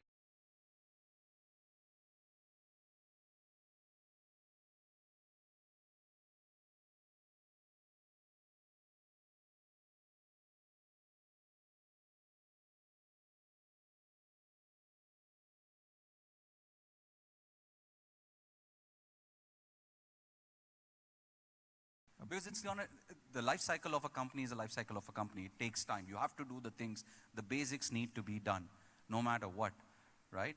And I mean, where can we find a better pool than here in this room? Okay, anyway, so fantastic initiative by DCG over there and Dharmender and also Shailendra on the back step, if I can put it like that. Coming to you, Shailendra, sustainable suggestions for a sustainable channel model. Excluding what they have said, you can't overlap. Go ahead. They covered everything, yeah. So just one addition to the event we did last time, DCG event for startups. So it was not, I mean, investments was one of the point which we was discussed, but it was also to encourage and give direction to people who want to start a new startup, to give them ideas for the next gen. Thank you. Sustainable, see, actually, as both of them said that the channel depends on, so about 40% or 30 to 40% is sold locally, consumed locally. 60 to 70% is exported from here to countries where, could be third world countries or, not so advanced countries. So, what we need to adopt, I mean, as a country, of course, UAE is very, very proactive in adopting to different technologies. You see, almost on daily basis, something new is coming up. Expo has come, I mean, a lot of new innovation, new ideas. They have created a ministry for that, especially a committee for that. So, as a country, definitely, they are working towards next 20 years, 40 years, 50 years of sustainability. But as a channel, we need to adapt. And how do we adapt? We need to follow, certain procedures. But are we ready to follow that? Or each one is doing whatever feels best for them? That's what one needs to, understand. Great. Thank you, Sharad. Obviously, DCG can help in that manner, especially for the new members and sharing their experiences. Shanawaz, last question, but before I come to you, anybody else from the audience who has any questions, please get ready. We're short of time. I think, Shubhendu, you had a question over there, and I think Basil, I can see, is deliberating a question for the panel. I'm sure you don't want them to go away without an MIT level question. So I'll expect one from you, Basil. Shanawaz, last question, sustainable channel models, considering, let's say, cloud, if I can just allow you to touch without overlapping with Basil's. Go ahead, please. So since most technologies today are moving towards cloud and there is a gradual cloud adoption, it's also an opportunity for us, right? So like this region takes 5 to 7 years before it adopts to what the other matured markets does. So that gives enough time for channel partners also to get ready. Now, one of the, say, experience that I gain from the vendors that I speak to, not just the existing vendors, but also the new vendors who want to come to the region, they understand how the region works. They understand the on-prem requirement of many customers, even though that cloud adoption is growing day by day. But even vendors, consider this region very special, and they come forward to facilitate accordingly. So we have seen many of those cloud providers looking at the option of having the regional instance or in-country instance to facilitate that, right? So as the vendors also are coming closer to the customer, to deliver their services, at the same time, the channel also should look at, how they can stay relevant to their customers and add additional value of delivering the expertise and the competencies to the customers. Maybe you have the vendors coming forward or coming closer to the customer to give what the customers are asking for. At the same time, we don't want the channel to fall apart, and channel also to get ready. Product delivery is on one side, but the customers expect you as a service provider to provide your competencies, your expertise, towards their service requirements. That's 30 years of experience in that answer. I didn't understand anything. But I'm just going to touch on the first sentence that you said. There is a lead time for channel partners to play with the technology. Just elaborate on that. To get ready, in case if they are not, to get ready to meet the customer expectations with this changing. Are you recommending they dabble in the technology and see for themselves? Is that the sort of model? Sorry. I think where he's coming from is it takes about 5 to 7 years for new age technology to percolate down to our region, which is the lead time that the ecosystem has to be ready, right? Pre-skill themselves around those technology stacks, so that by the time those technologies really being adopted by the industry, we have the skill available to deliver it. Basil, do you agree with that? Thank you, Nehul, for chiming in. From a point of view of a hyperscaler, do we have that sort of lead time to sit and watch what's happening, or do we need to keep pace with the hyperscalers? In general, I'm not asking you to vendor specific. Okay, so Shubhendu, you had a question over there. Anything on start? Yeah, go ahead. If you can give him the mic, anybody, or you can. Yeah. Since you mentioned about the 5-year window to get prepared, and how are the channel partners, and how much is the focus on training and retraining, particularly with the new technologies, the deep tech coming in, and which is getting so ingrained into the solutions? How are you taking care of that? I think many vendors are facilitating that to make it fast as well, with virtual trainings. So the lead time to get your resources trained, like in the past where they had to be in front of the trainer, physically to get trained, certified. I think we have overcome that situation as well. And definitely most partners who want to give importance towards certifications and trainings do not wait for more longer. So they demand the faster trainings from their vendors to be delivered to their resources and help them get enabled. Can I address that one? A question to all of you. What's the L&D budget in your companies? Can I answer that? L&D budget, yeah, please.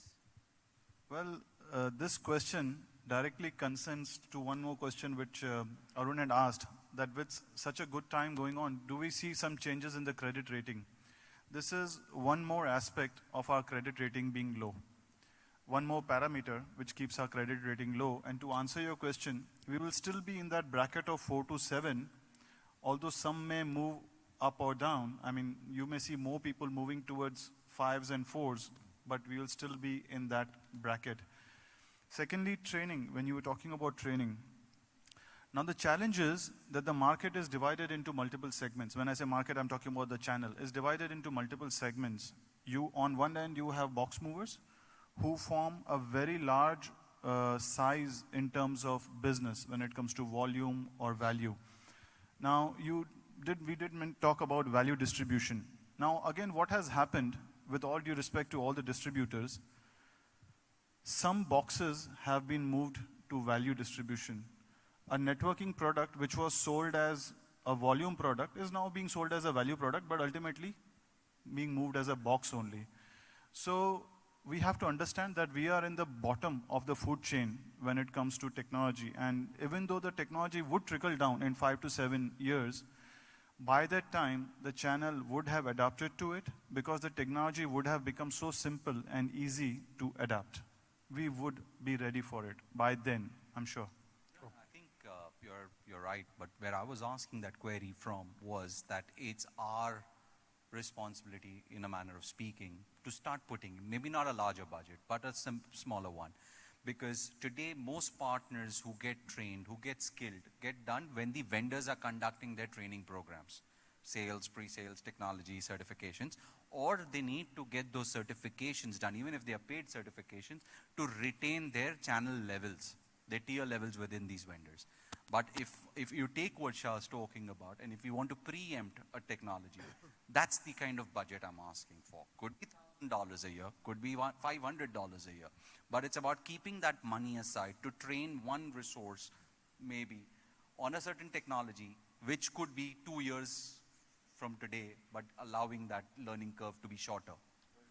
Okay, please go ahead. As a, you know, as a partner, if you are partnering with any of the major vendors, you certainly need to have a person in your company trained to their, technically, their way of working. So they have certifications. So I'm sure everybody is going through the same process. I'm talking outside of that, right? Because today, I mean, and I'm outside of that, right? Because, and I'm expecting, and this is something we were talking with Basil and Nadeem before, right? And I'm sure he's going to raise that. If you talk multi-cloud, if you partnered only with AWS, or let's say you partnered only with Google or Azure, right? You're only learning that.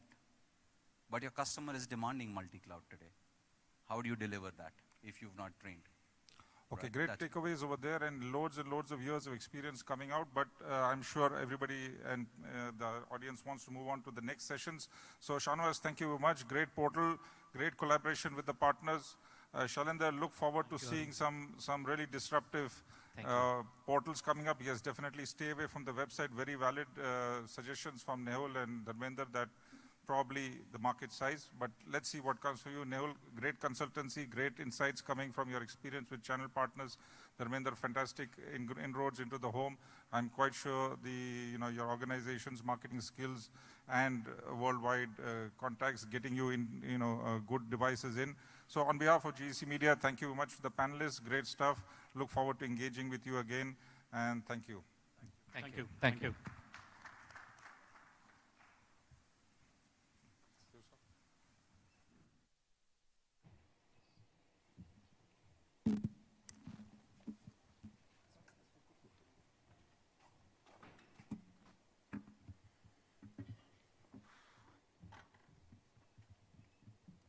Thank you so much to the panelists and Arun Shankar for summarizing the panel discussion. With that, we move on to the next session, which starts with a video by D-Link. Can you please play the video, guys?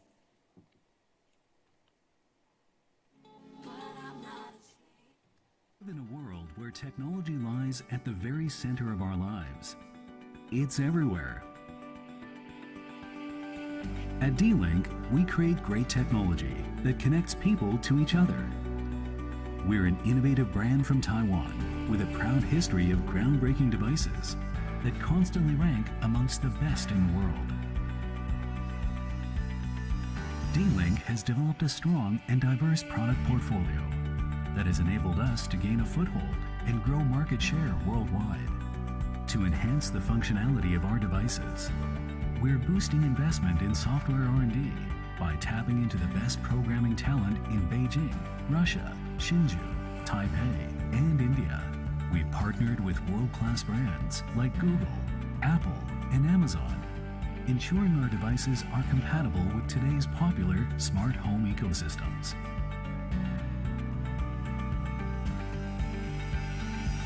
It's why my D-Link, the world's largest cloud surveillance platform's membership, has now grown to over 5 million registered users worldwide. We're also expanding our range of mesh networking solutions, giving consumers more choice and flexibility to create the perfect whole home network. On the business front, Nucleus continues to grow at a rapid clip year on year by enabling network administrators in enterprises, retail chains, hospitality, and schools to deploy and manage their network expansion.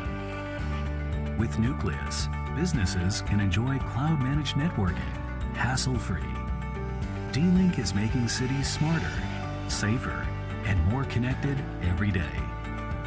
We're creating the future of human interconnectivity for home, businesses, and cities. Welcome to D-Link. Connect to more.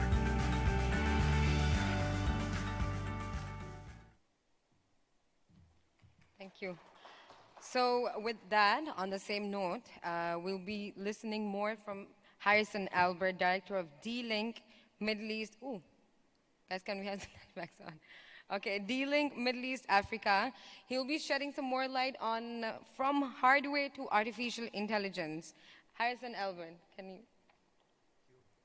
A bit more about Harrison. He's a seasoned channel player and has been associated with D-Link in the Middle East and Africa region for the past 20 years and is leading the company from the front. Over to you.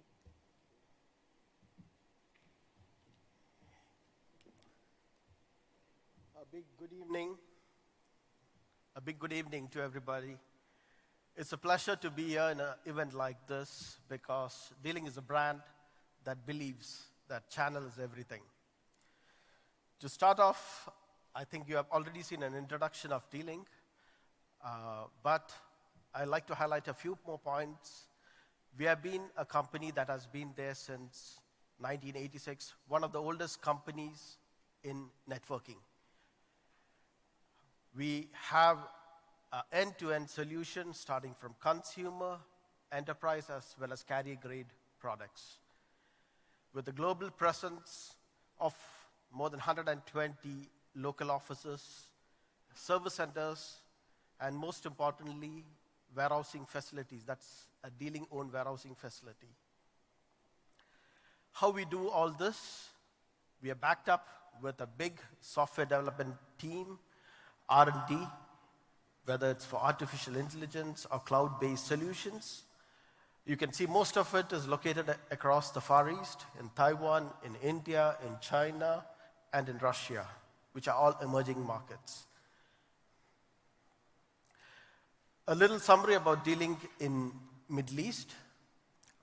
We have been here with a local office in UAE since 1998, and we are one of the few companies that have also invested in UAE. We have our own office plus warehousing facility, and especially at a time when we all speak about shortage of products, we are one of the few brands that would be carrying about $20 million of stock anytime. Basically, this would help distributors as well as channel to have a lesser load on them in terms of stocking. For years, we have been speaking about the concept of building networks for people. The term building networks for people is our founders back in 1986 stated that when we build networks, it should be for the people. That means we have to have quality products at a cost-effective way, which is quite reliable. And for the last 35 years, we have been following this. There are many highlights in the path in which D-Link has come across the years. We started off with token ring cards back in 1986. Then we moved to hubs. We have come a long way across setting landmarks. One of the examples I would like to highlight is back in 2007, we have introduced the first green switch. That was a time when the green technology itself was not popular or known, to the extent that we were making green switches that was not limited just to the power supply. We used to even manage the power output depending on the length of the cable. Like that, we have created the first cloud-based surveillance for the consumer back in 2009. And in 2010, we had more than 1 million users on a cloud platform. Today, we are talking about how the businesses have moved from possibly what used to be an unmanaged or a dumb switch to what has, like Dharmendra said, even the networking, what used to be very complicated in the past, has been driven down to something that is very simple to use. Now, when we talk about, in the past, a cloud solution was kind of impossible for a not so well-trained system integrator. But today, it's just, most of it is plug and play.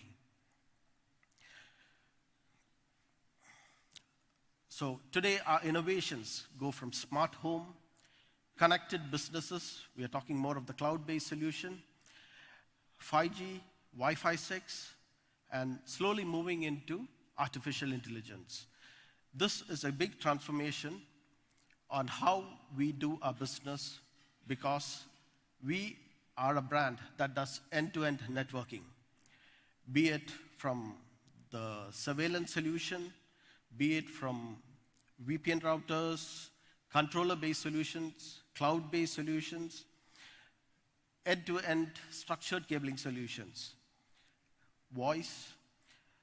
Again, the scope in partnering with D-Link is not limited to D-Link products itself, because we are very much focused on business solutions, be it for the SMB or the enterprise.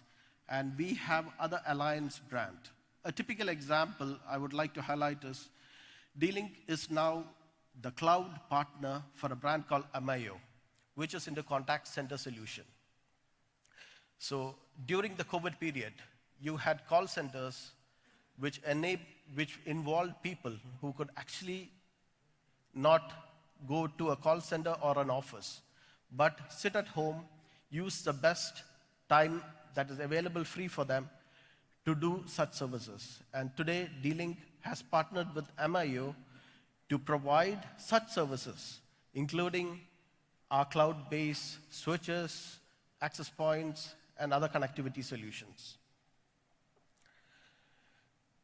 To transform such solutions into, be it SMB, enterprise, or government. The backbone of our enterprise or large SMB solutions is derived from the Nucleus Cloud, which has been running for the last 3 to 4 years. Today, we are talking about, earlier somebody had mentioned about ownership of goods. Today, we are talking about managed service providers, where there are to cater to businesses that do not wish to own a product. So today, we are talking of creating managed service providers who could lease it on a monthly basis or quarterly basis or a yearly basis. And the consumer or the end customer, be it an enterprise or an SMB, he doesn't have to own the goods. Again, a quick summary about the Nucleus, centralized cloud management, developing a zero-touch provisioning for the cloud. So we are talking about, let's say, connecting about 20 or 30 different countries, offices spread over 20, 30 countries or different localities. We are talking about a courier service, delivering you an access point or a switch where you connect it and you go live with on the spot. That means you don't need IT engineers or somebody to do the support infrastructure for you at the endpoint. Along with that, we have also gone into a new series of products, which is to create more industrial-grade products. And this, one of the reasons for this is creation of more smart cities where you need, where the value of time when it comes to the reliability of the product, the installation of the product, all counts with a longer warranty term. From hardware to AI, this is a key point that I would like to highlight. How have we transformed? What changes from what we used to do in the past?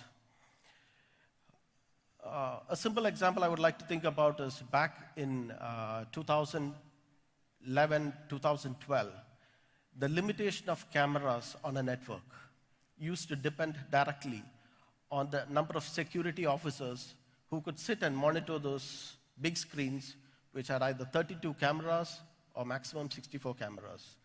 And even that, to reduce those windows to small sizes, how efficient they were is a question mark. Today we are talking about thousands of cameras in a network. And why we are able to do it is the human interface of these critical points where you need a human interaction is mostly done through smart systems or which are AI driven. Dealing with COVID, like I think many people have spoken about how COVID has changed our life.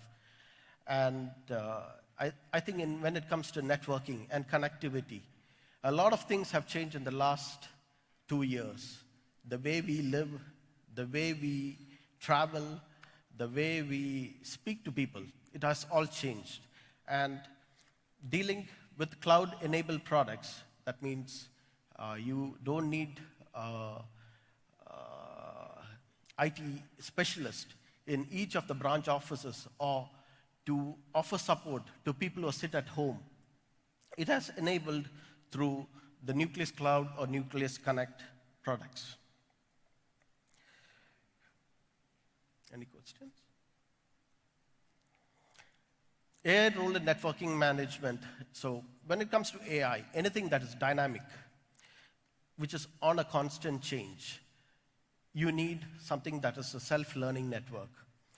So the goal of an AI-based network is to learn the flaws, do autocorrect, and improve the network on a day-to-day basis. Basically, in simple words, we would like to highlight that your network of today, be it your wireless or your wired network, is going to be better tomorrow because it has got the ability of learning what the network is, what the problems are related to that, and how to optimize the network. Eagle Pro is one of the newer concepts that we have introduced in 2021, where we have enabled different AI concepts. When we talk about, many people have started speaking about AI in networking. But I would like to say that D-Link is one of the brands that have integrated different functions of AI into one package or a product. So even to the consumer level. One of the things that we have been able to bring is what typically used to be offered to an enterprise customer in the past. We have capsuled it onto a consumer product, at the same time offering an enlarged version of it to the enterprise. Optimization of mesh. It used to be so complicated in the past. But today, with the help of this series of products, We have brought it to the consumer level. Wi-Fi optimizer. Again, the word sounds interesting, but actually, just to make it much more easier, a typical Wi-Fi router, I think most people, I think a brand like D-Link would have influenced most of you over here at some point of your time to use one of our wireless devices. So you have different speeds on the wireless, and everybody knows that wireless always has interferences. It could be from your neighbor's wireless, or it could be different other accessories in your house that could create such interferences. So in Wi-Fi, just to explain this a little more, in the Wi-Fi optimizer, the router or any wireless device's access point, it has an extra radio on the device, and it starts sending beacon at a different frequency which doesn't cause interference. It sends beacons every 5 seconds to 10 seconds where any interference, any channel conflicts, all these are corrected automatically. It reads and reprograms your router so that at any point of time, what you used to do in the past, like you search, scan the network, you don't need to do that anymore. It auto-corrects automatically to have the optimum performance of your network. So, a brief summary of that. Again, the other point is parental control. The parental control today, you have the internet, I think, on a daily basis, the number of restricted sites keep multiplying by a few thousands. So how do you whitelist and blacklist something? It becomes more complicated. With AI-based parental control, the router works with the cloud so that depending on the dynamic changes in the internet or based on the appearance of new sites, which should actually be restricted but remain open, the router reads it intelligently to have the right kind of parental control required for you. So these are some of the few products. I'm not going into a product level category, but on the 11AX series, we are talking about 10 to 15 families of products which would be coming to the consumer segment, be it a router, a mesh-based router, a range extender, an entire series of products. At the same time, we are talking about enterprise segment, which uses AI Pro Premium. We are targeting 500 plus users unlimited. With that, I have the beeper going on for the time limit. So let me wind up with the slogan, we are there to connect to more. Thank you.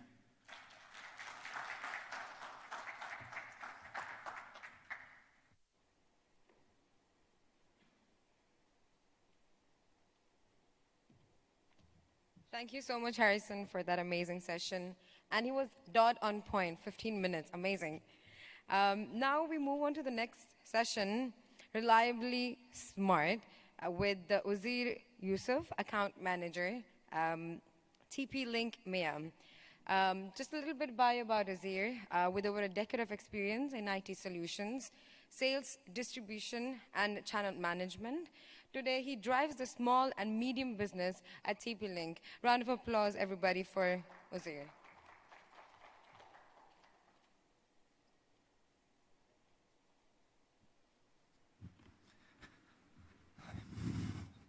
So, okay, thank you. Yeah, perfect. So, very warm welcome to everyone. Am I audible? Yeah. A very good afternoon to everyone. My name is Uzair Yusuf, and I'm handling the account SMB business for the TP-Link. So, I'm just giving a small glimpse for TP-Link, who we are and what we have accomplished and where we stand now. So we'll go through a few slides. Founded in 1996 as a global provider for reliable networking devices, the first devices which we put into the market was a PCI card. And with years of dedication and exploration into the market, we have become a #1 device provider as per IDC #1. So moving on with years and stability with the performance, we have moved into the different segments which are here. You have our consumer networking, which everyone knows. We have been into that market for more than 20 plus years. We have a smart home, we have enterprise solutions, and we have enterprise networking, which we are into the SMB business. We have an enterprise VG solution as well, which leads into the surveillance market, and a service provider as well. A small glimpse of milestones a TP-Link has achieved with years, starting from 1996, which we have established, and into 2003, a leading brand in the Chinese networking market. So in 2005, we did a first expansion into the international market, which was another milestone. In 2010, we became the world's #1 in the global WLAN market. And moving forward, 2016, we started our SMB business establishment. And 2021, from last 10 years, we're still #1 provider of W5 products for 10 consecutive years. Starting from scratch and where we are now, as in 2005, when we started our international expansion, decades of exploration and hard work and consistency, we have been recognized with many of awards, which is TP-Link US, CS 2020, IFA 2020, Spain, Italy, and GITEX in 2018, with twin headquarters in China and Hong Kong. So, being a global Wi-Fi network provider, to reach to each partner and have a reach to each and every corner of a globe, having 44 global subsidiaries across the globe, provide a better logistics, a supply chain, a customer support, and product training, and marketing as well. We have offices in USA, we have subsidiaries in Spain, Germany, Brazil, TP-Link Australia, Japan, Ukraine, and Dubai as well. And here we have a full-fledged office, and we manage from here all Middle East and Africa. We have a warehouse, we have a complete service team, we have a pre-sales team. We're serving 170 plus countries across the globe for TP-Link and delivering products around 70% of the total world countries, and world's #1 for the 10 consecutive years. For the manufacturing units, as you know, we are leading brand and started in China. We have in Shenzhen, we have in Dojang, we have in Zhuhai, and we have started in Vietnam as well, where 24,000 plus employees, they do work on and off and fulfill the requirements. Sorry. This is something important which I wanted to discuss. We are very few, one of the OEMs which do operate in-house manufacturing, which helps us to build trust and to make control of a quality of each and every component which we manufacture, except the semiconductors. So we develop, build, craft our products from start to finish, starting by R&D team, rigorous testing, quality control, vertical integration, and eye-catching design to help us to make our products much reliable and provide a better quality. With the advanced R&D team, we have 5 research centers, R&D centers in Shenzhen, in Wuhan, in Chengdu, Hangzhou, and Hsinchu. We have 3,000 plus engineers working. The quality of our products has built a trust between the customers and the partners, where we have been recognized widespread across the globe and 1,400 plus awards so far. This is another award which is also recognition from the users. So now moving into the main segment, which is an SMB segment. How we divide it, we have divided into 3 main subcategories, where we have enterprise network solution with SDN, we have complete business Wi-Fi solution, you have a switching solution, we have enterprise routers, and we have WISP.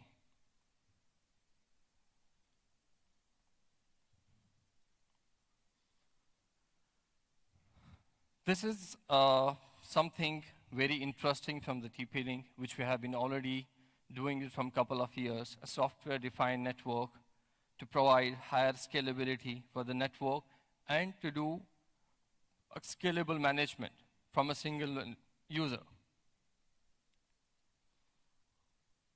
Some of the benefits you can use with the SDN, which helps. Basically, SDN is a software-defined network. We call it Omada SDN, which helps us to manage our access points, our switches, and our routers in a single umbrella with higher efficiency, with higher security, and higher reliability. What kind of controllers we are carrying now? We are having 3 types of controllers into the wide with us: a cloud-based, an on-premises, and a software base.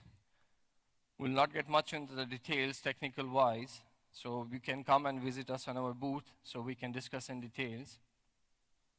This is the flexibility of the controllers which we're having, and the hardware models, the software models, and the Omada cloud-based models. The difference you can see is written. I'm not going to highlight much of them. What main difference we can see, the hardware and the software, there is no licensing. And the cloud controller, there's a licensing and there will be a charge on that. I'll skip this. Moving to the business Wi-Fi solution, what we have, we're having a ceiling mount, we're having a wall mount, and we're having an outdoor as well. So these are the access points we carry in our portfolio, starting from Wi-Fi 6, Wi-Fi 5, ACN, and models.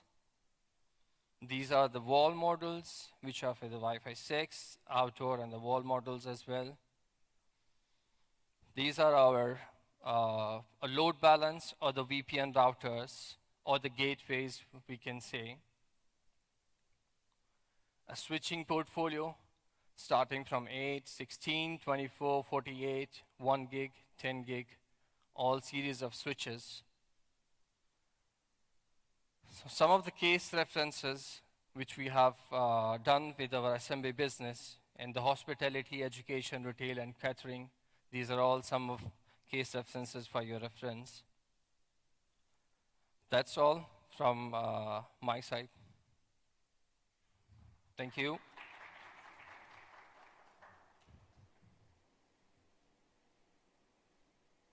Sorry, I would like to add one more thing. Being into the consumer business for more than 20 plus years, everybody knows the name of TP-Link globally. But when it comes to SMB, maybe most of the people doesn't know. From last 3 consecutive years, we are into the Gartner report as well for our enterprise Wi-Fi and switching solution as well. So that is another milestone from a TP-Link, and we moving forward, we believe within next couple of years, our SMB segment will move to the enterprise segment as well. So thank you so much. Thank you so much, Uzair, for that amazing presentation. We move on to the next session about compute infrastructure with Harsh Bandari, Business Development Manager, Solutions Division at Asbus. He is a sales professional with over 20 years of extensive experience in IT sales of professional services, enterprise solution across the Middle East region and is currently managing the solution division at the region's leading distributor, ASBIS. Can I please have you on the stage? Round of applause, everybody, for Haj Bhandari.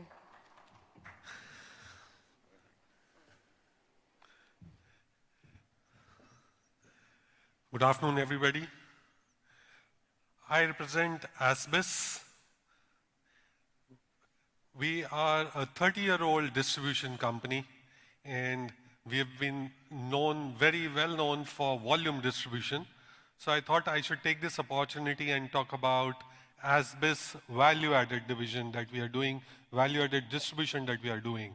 Now, for more than a couple of years, ASBIS has been focusing on value-added distribution, and we are now very well known for B2B solutions in IT, enterprise, artificial intelligence, ICT product distribution from the global suppliers and the vendors that I'll be talking to you about. So ASBIS is present in 28 countries, primarily in the Eastern Europe. We are headquartered in Cyprus. We have offices in 28 countries in the Eastern Europe, Central Europe, and North Africa and Middle East. Just some facts about ASBIS. We closed with $2.4 billion of revenue in 2020. 2021 has been a fantastic year for us. We will be probably closing with in excess of $3 billion. The Q1 to Q3, and ours is a calendar year financial closing. This was the best 3 quarters ever for ASBIS. We are a stock market listed company. We are listed in the Warsaw Stock Exchange. We have more than 1,600 employees globally.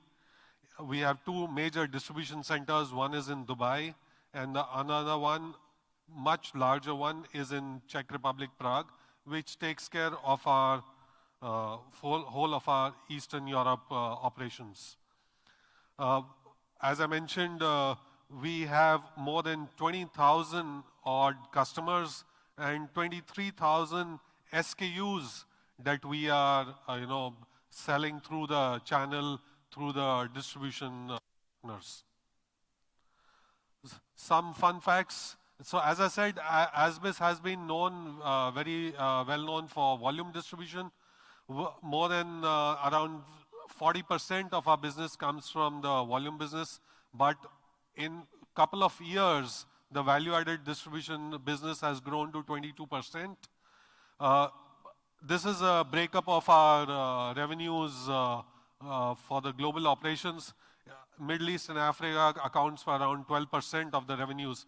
Being a stock market listed company, these are all in the public domain and are known to everybody. For MENA operations, let's talk about a bit more. So we are having in North Africa, Middle East, and Western and Central Africa and Zanzibar area. So in North Africa, we have sales reps which are in Algeria, Tunisia, Morocco. We have an office in Egypt. In Middle East, we have more than 65 plus employees. We have a full-fledged distribution center.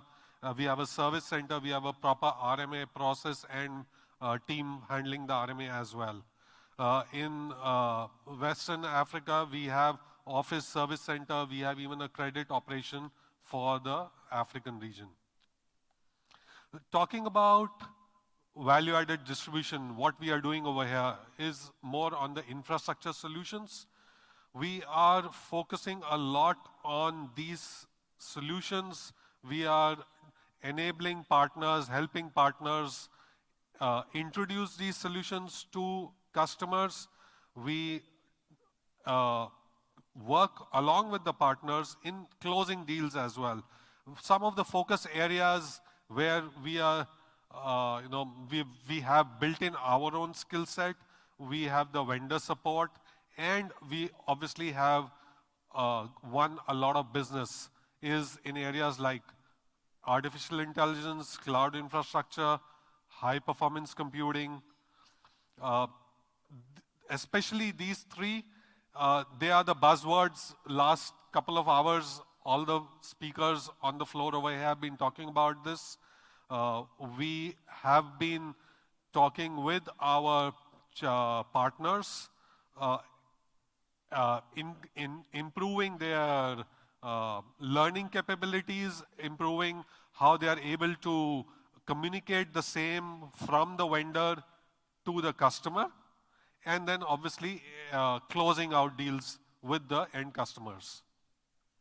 Some of the vendors that we are working with on this, on the compute side, we have one of our major product vendors is Supermicro. We've been very successful building the business for them, especially in Middle East, though we are the largest distributor for them for the whole operating region where we operate in 28 countries. Specifically in solutions like high performance computing in terms of cloud infrastructure, large data centers, and artificial intelligence. In storage, again, these are all solutions we are talking about. These products are storage solutions, be it for surveillance industry, which could be Seagate, Western Digital, and these are storage systems, not the drives I'm talking about. And then there are specific solutions which cater to certain niche areas, certain niche pain points of end customers. We educate the partners about not only the products, but how they should go about selling these as solutions to end customers. On the networking and unified communication side, one of our major vendors is NVIDIA, Ubiquiti, TP-Link, of course, and Grandstream. NVIDIA, because of the current, especially in the last 2 years, because of pandemic, everybody would have experienced very high growth rates due to gaming, due to more funds going into artificial intelligence, etc. And NVIDIA is the major technology provider for these kind of solutions. How we are helping our partners scale up from, not being simply box pushers or just fulfilling a demand of a customer, but rather selling it as a solution. So first, of course, is focusing on enabling the partners, training them along with vendors, and also having some workshops on a regular basis, on a quarterly basis with them, talk about new technologies that are being launched, talk about new projects that are being won by the vendors or in the region itself on the solutions aspect. Of course, the next step is lead generation, marketing activities, getting them to reach out to the end customers, making them aware of what kind of solutions can be sold from a vendor point of view, engaging with more and more partners across the region in the Middle East. And then, of course, helping the partners in the presentations to the end customers, closing out deals, iterative process that goes in the solution sales is, of course, fine-tuning the requirements of a customer, making it realistic within budgets, and then ensuring that eventually a sale is done by the partner. So we are in the value-added division. We have been focusing on this for now a couple of years. We have a good partner network across the region, especially I talk about MENA where I operate. And we have upskilled, I will be proud to say that we have upskilled our partners. They can now confidently go out, talk to customers about specifically these buzzwords that we talk about, artificial intelligence, gaming, cloud infrastructure, how not to be scared and eventually, engage with the customer more to win projects. So this is about some of the, as I said, ASBIS has been in the region for 30 years, 20 plus years in Middle East. We have been very well recognized, won a lot of awards, and it is a testament to our strategy, to the support that we get from the vendors, and also obviously from the partners in fulfilling each other's goals. Any questions anybody would have about us, that will be great. Sure. So for Middle East and Africa, we would be in excess of 300 million.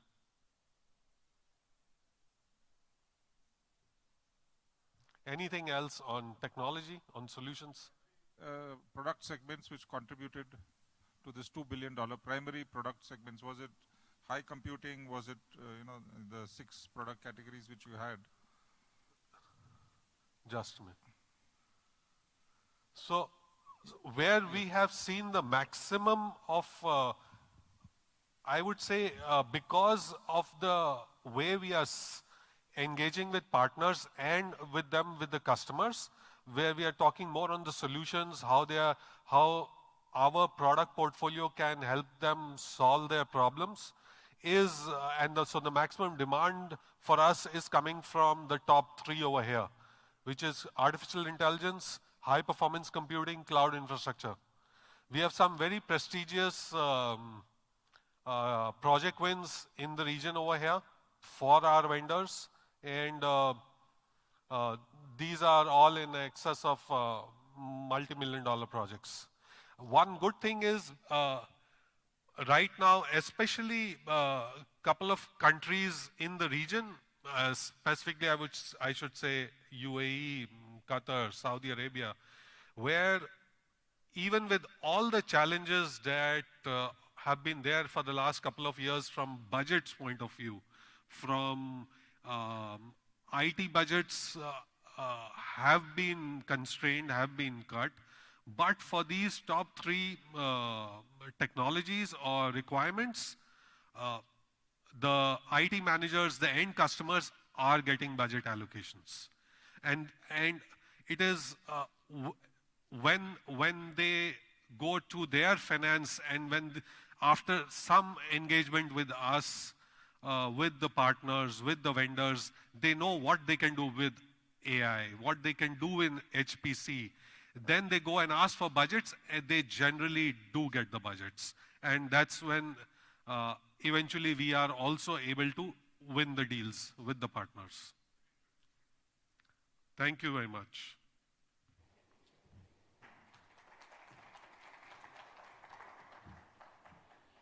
Thank you so much, Mr. Harsh.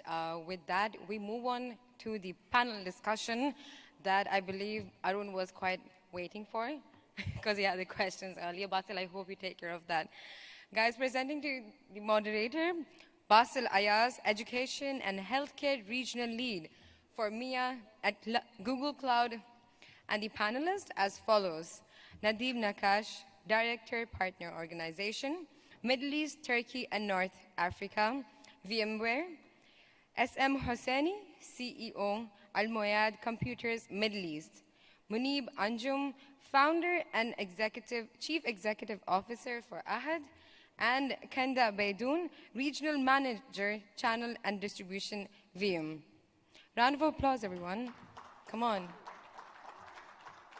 Over to you, Basil. Yes. Hello and good afternoon. How's everybody doing today? Doesn't sound like you're doing great. I want more energy. So I went outside the room before the panel started, and I noticed a lot of people outside chit-chatting, talking, not really paying attention. So can I ask you for a favor? We all have to clap and cheer really loud on the count of 3. And if they are standing outside and they hear us cheering and clapping and having fun, guess what will happen? They will all come here. So are you ready? Ladies in the back, are you ready? You're ready? Ready. 1, 2, 3. Yeah! Woo! Yeah! Awesome! Oh, look, they're already coming. You missed it. They're all coming now. Perfect. It's working. Excellent. Thank you very much, everyone. You have waited long, but this is going to be the best part of today's evening and tomorrow's activities. We had really great presentations today, but we're here to talk with industry leaders around cloud and channel. And I heard we were talking about AI and devices and Wi-Fi routers and, network switches. But cloud is a huge, big, I believe the previous presenter said scary. ASBIS is trying to make sure that the resellers and the channel are not scared of cloud. So let me try and start with our panelists today. Cloud adoption in the region. Are customers adopting cloud? And who wants to say? Who wants to? I can start. Is it working? Yes. Can you hear me? Okay. Yes, I believe that the cloud adoption is very rapidly growing in the Middle East, and it was definitely fueled by the pandemic. Yes, it wasn't for a good cause, but actually it fueled the cloud adoption in the region. And we've been seeing all the hyperscalers heavily investing in the region, starting, with SAP and Alibaba initially, and then we've seen the likes of AWS, the likes of Oracle, Google Cloud, racing to invest in data center in order to accommodate this very high growth in cloud services. And adding to that, what we are seeing with what the government and the public sector are doing, heavily investing in projects, smart cities in Dubai, smart Dubai government, NEOM project in Saudi Arabia, let alone NEOM. So we are seeing as well the government really encouraging this fast adoption for the cloud. All right, I like that answer, Kinda. I can add, so just to define the cloud a bit and the market opportunities of cloud. So I think the adoption of cloud is across the board in the multi-cloud era. So what we've seen from a VMware perspective is growth not only in the hyperscalers, but also a growth in hosted, which are more private, local service provider types of clouds.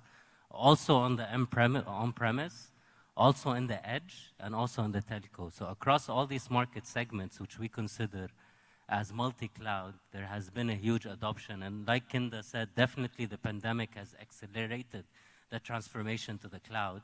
But across all these boards, there is a growth there, and customers are becoming very sophisticated in not deploying a single cloud provider, but having multi-clouds. Yeah. Almost 70% of customers now have 2 or 3 different solutions across the cloud.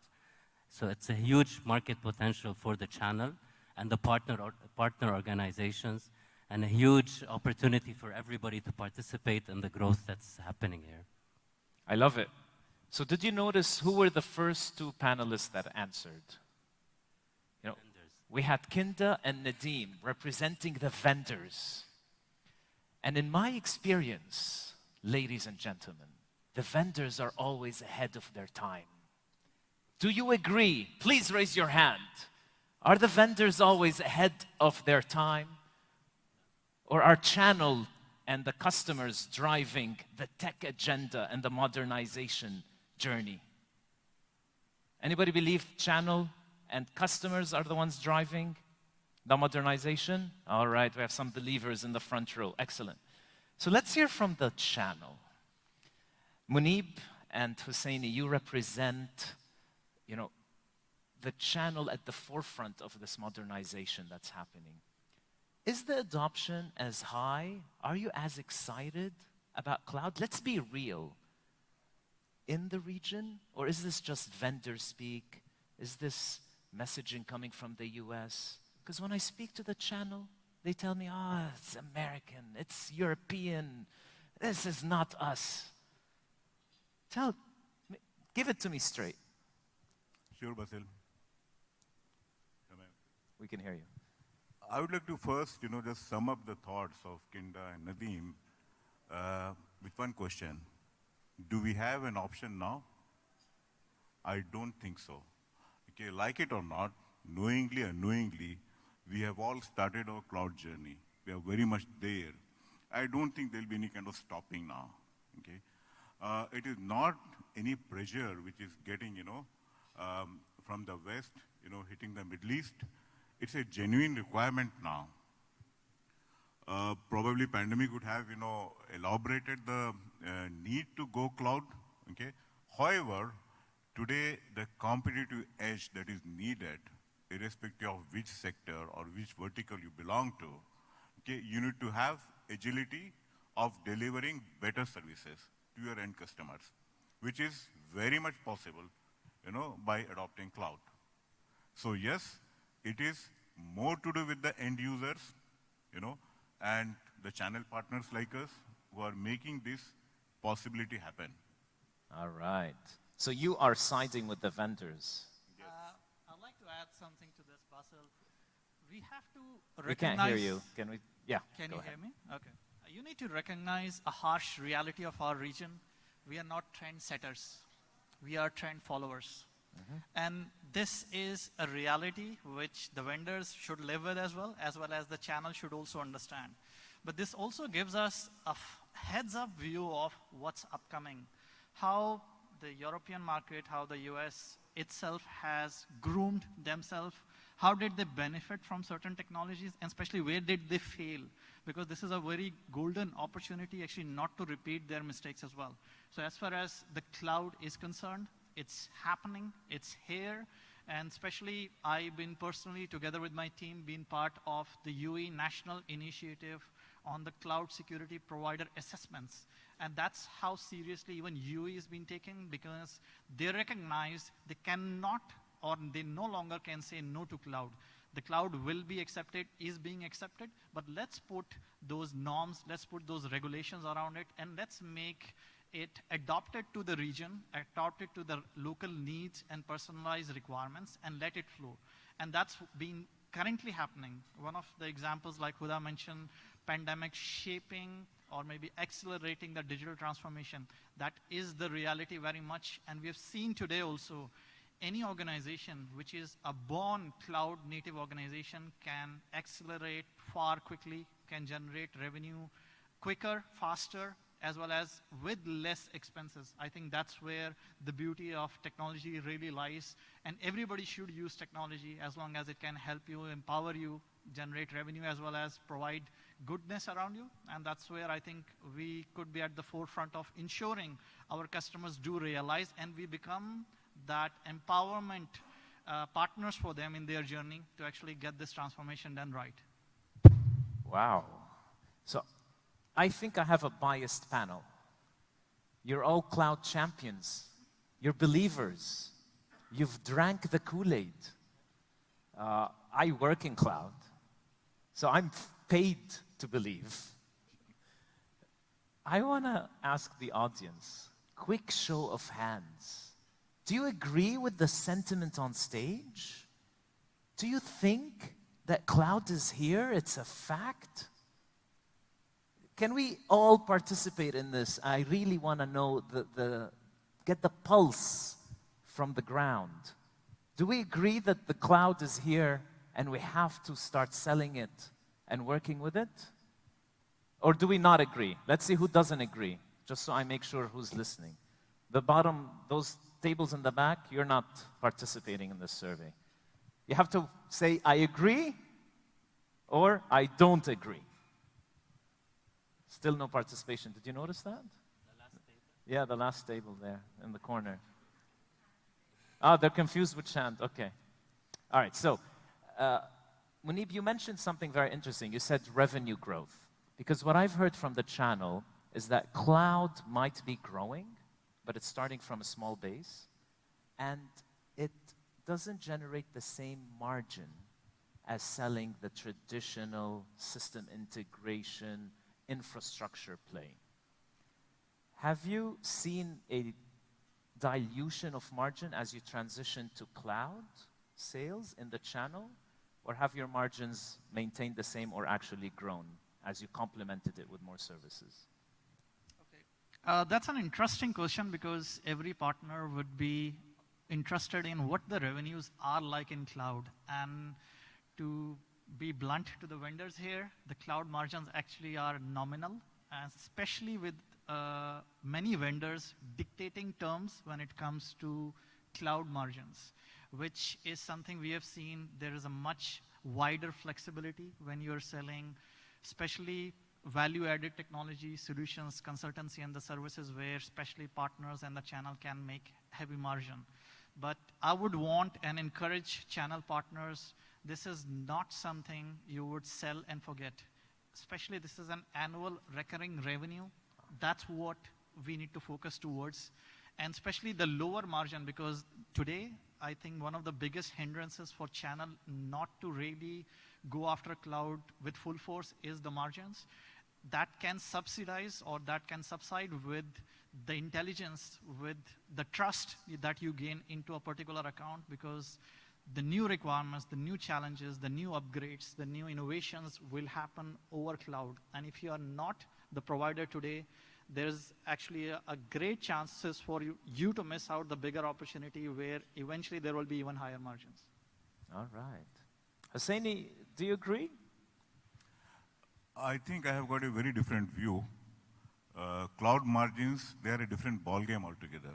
Yes. Imagine you are looking at your P&L, you're looking at your expected revenues that you can predict well in advance. You can do wonders with that. Also, the other good thing about cloud is the new ecosystem that goes with cloud. Okay? It's a massive world. Whatever we used to do in the pre-cloud era, we can repeat our experience and do it with new partnerships, new solutions, and multitudes of them, and create new revenue streams. Three, in my view, it's very important, where you are in your cloud journey as a vendor. If you're doing the basic migration, yes, probably, you are limited to like whatever utility margin you make. But the more you move, into some serious activities on cloud, be it optimization, or innovation. If you are on the innovation side, you dictate the margins, because it's your idea, it's your solution that you're showing as a value add to your customer, so you dictate the margin. So I think cloud has given a new way of, enhancing the margins. I love it. You're absolutely right. I think I heard you say, don't be scared. Because cloud vendors, they publish their prices online. So when they resell, your margins are nominal. But there are ways. It'll open up a whole new pie. You will grow the pie, and you will go through marketplaces and services and innovation that will enable you to increase margin. From a vendor perspective, what are the vendors doing in their partner programs to drive channel to take this difficult step where they can potentially see revenues dip initially and costs increase? Because it takes money to train, to innovate. And moving from selling CapEx and going away in a linear transactional matter is very different than having that continuously virtuous cycle. So what are the vendors doing to help accelerate that transformation in the channel? Should I go first or ladies first? Yeah, so what's important, and thank you, Hussein, you were spot on.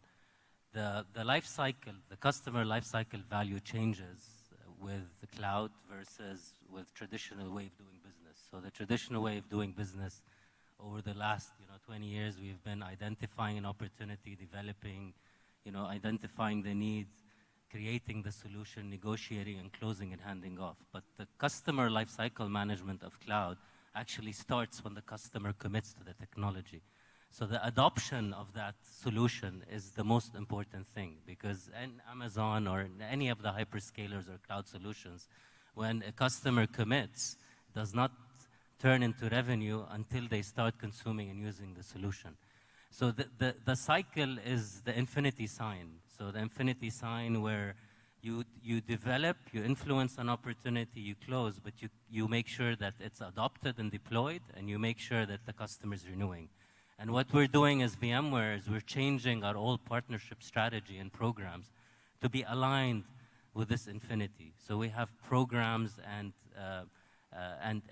things focusing on the influence cycle. So how do we develop practices? How do we develop practices in our partners to be able for them to develop skills, to be able to position and influence customers to pick our solutions? Of course, there is skills and also monetary practices around that. There's also an adoption where we recognize partners for deployment. We recognize partners who only want to resell, who are looking only at transactional.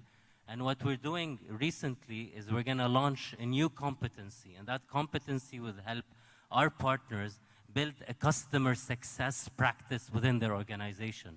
And that's really, really important in the cloud era, to be able to have that customer success function in the partner to make sure the customer is happy with the solution deployed and renews. So it's all around making sure we as vendors are really focusing on our customers and bringing along the channel and our partners across this customer lifecycle journey. Wow, I love the infinity sign. So, channel. Nadeem just said that there is no longer a pre-sales, a sales, and a services, post-sales. Sales in cloud is no longer linear. We don't start with pre-sales, conclude the transaction with sales, and then develop the services. What we do is that we have to maintain a relationship that will continue to grow as customers consume and engage, and then customer success. So a partner, a channel partner, has a role not only in selling now, but in engaging post-sales to drive consumption to make sure that the customer is successful. Kinta, what are you doing from a Veeam perspective?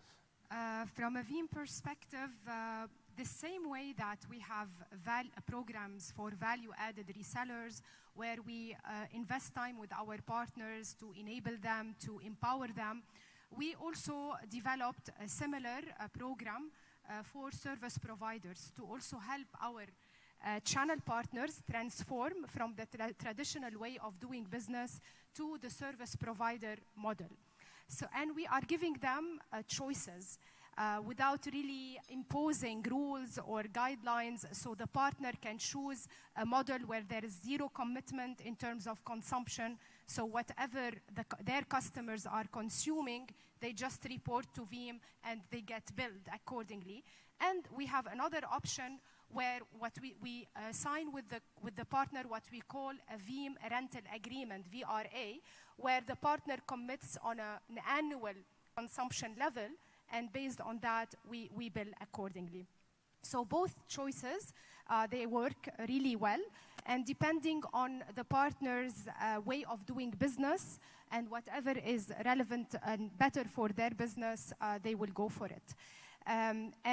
Basically what we do with them as well, we try as well to help them in their go-to-market approach. So we sit with the partner and try to see how we can bring more customers to their marketplace, and how we can integrate as well our API into their own marketplace. So really, it's renting our, instead of buying our licenses, it's renting them through their own rental marketplace, and adding to that all the services, consulting services, implementation services, which can also help them grow their profit and make more money. Wow. Okay, so Kinta's talking about Veeam introducing a new partner category called service provider. Yes. as opposed to a partner that is selling or servicing. I know Al-Muayyad used to be a system integrator, a reseller focused on hardware and software.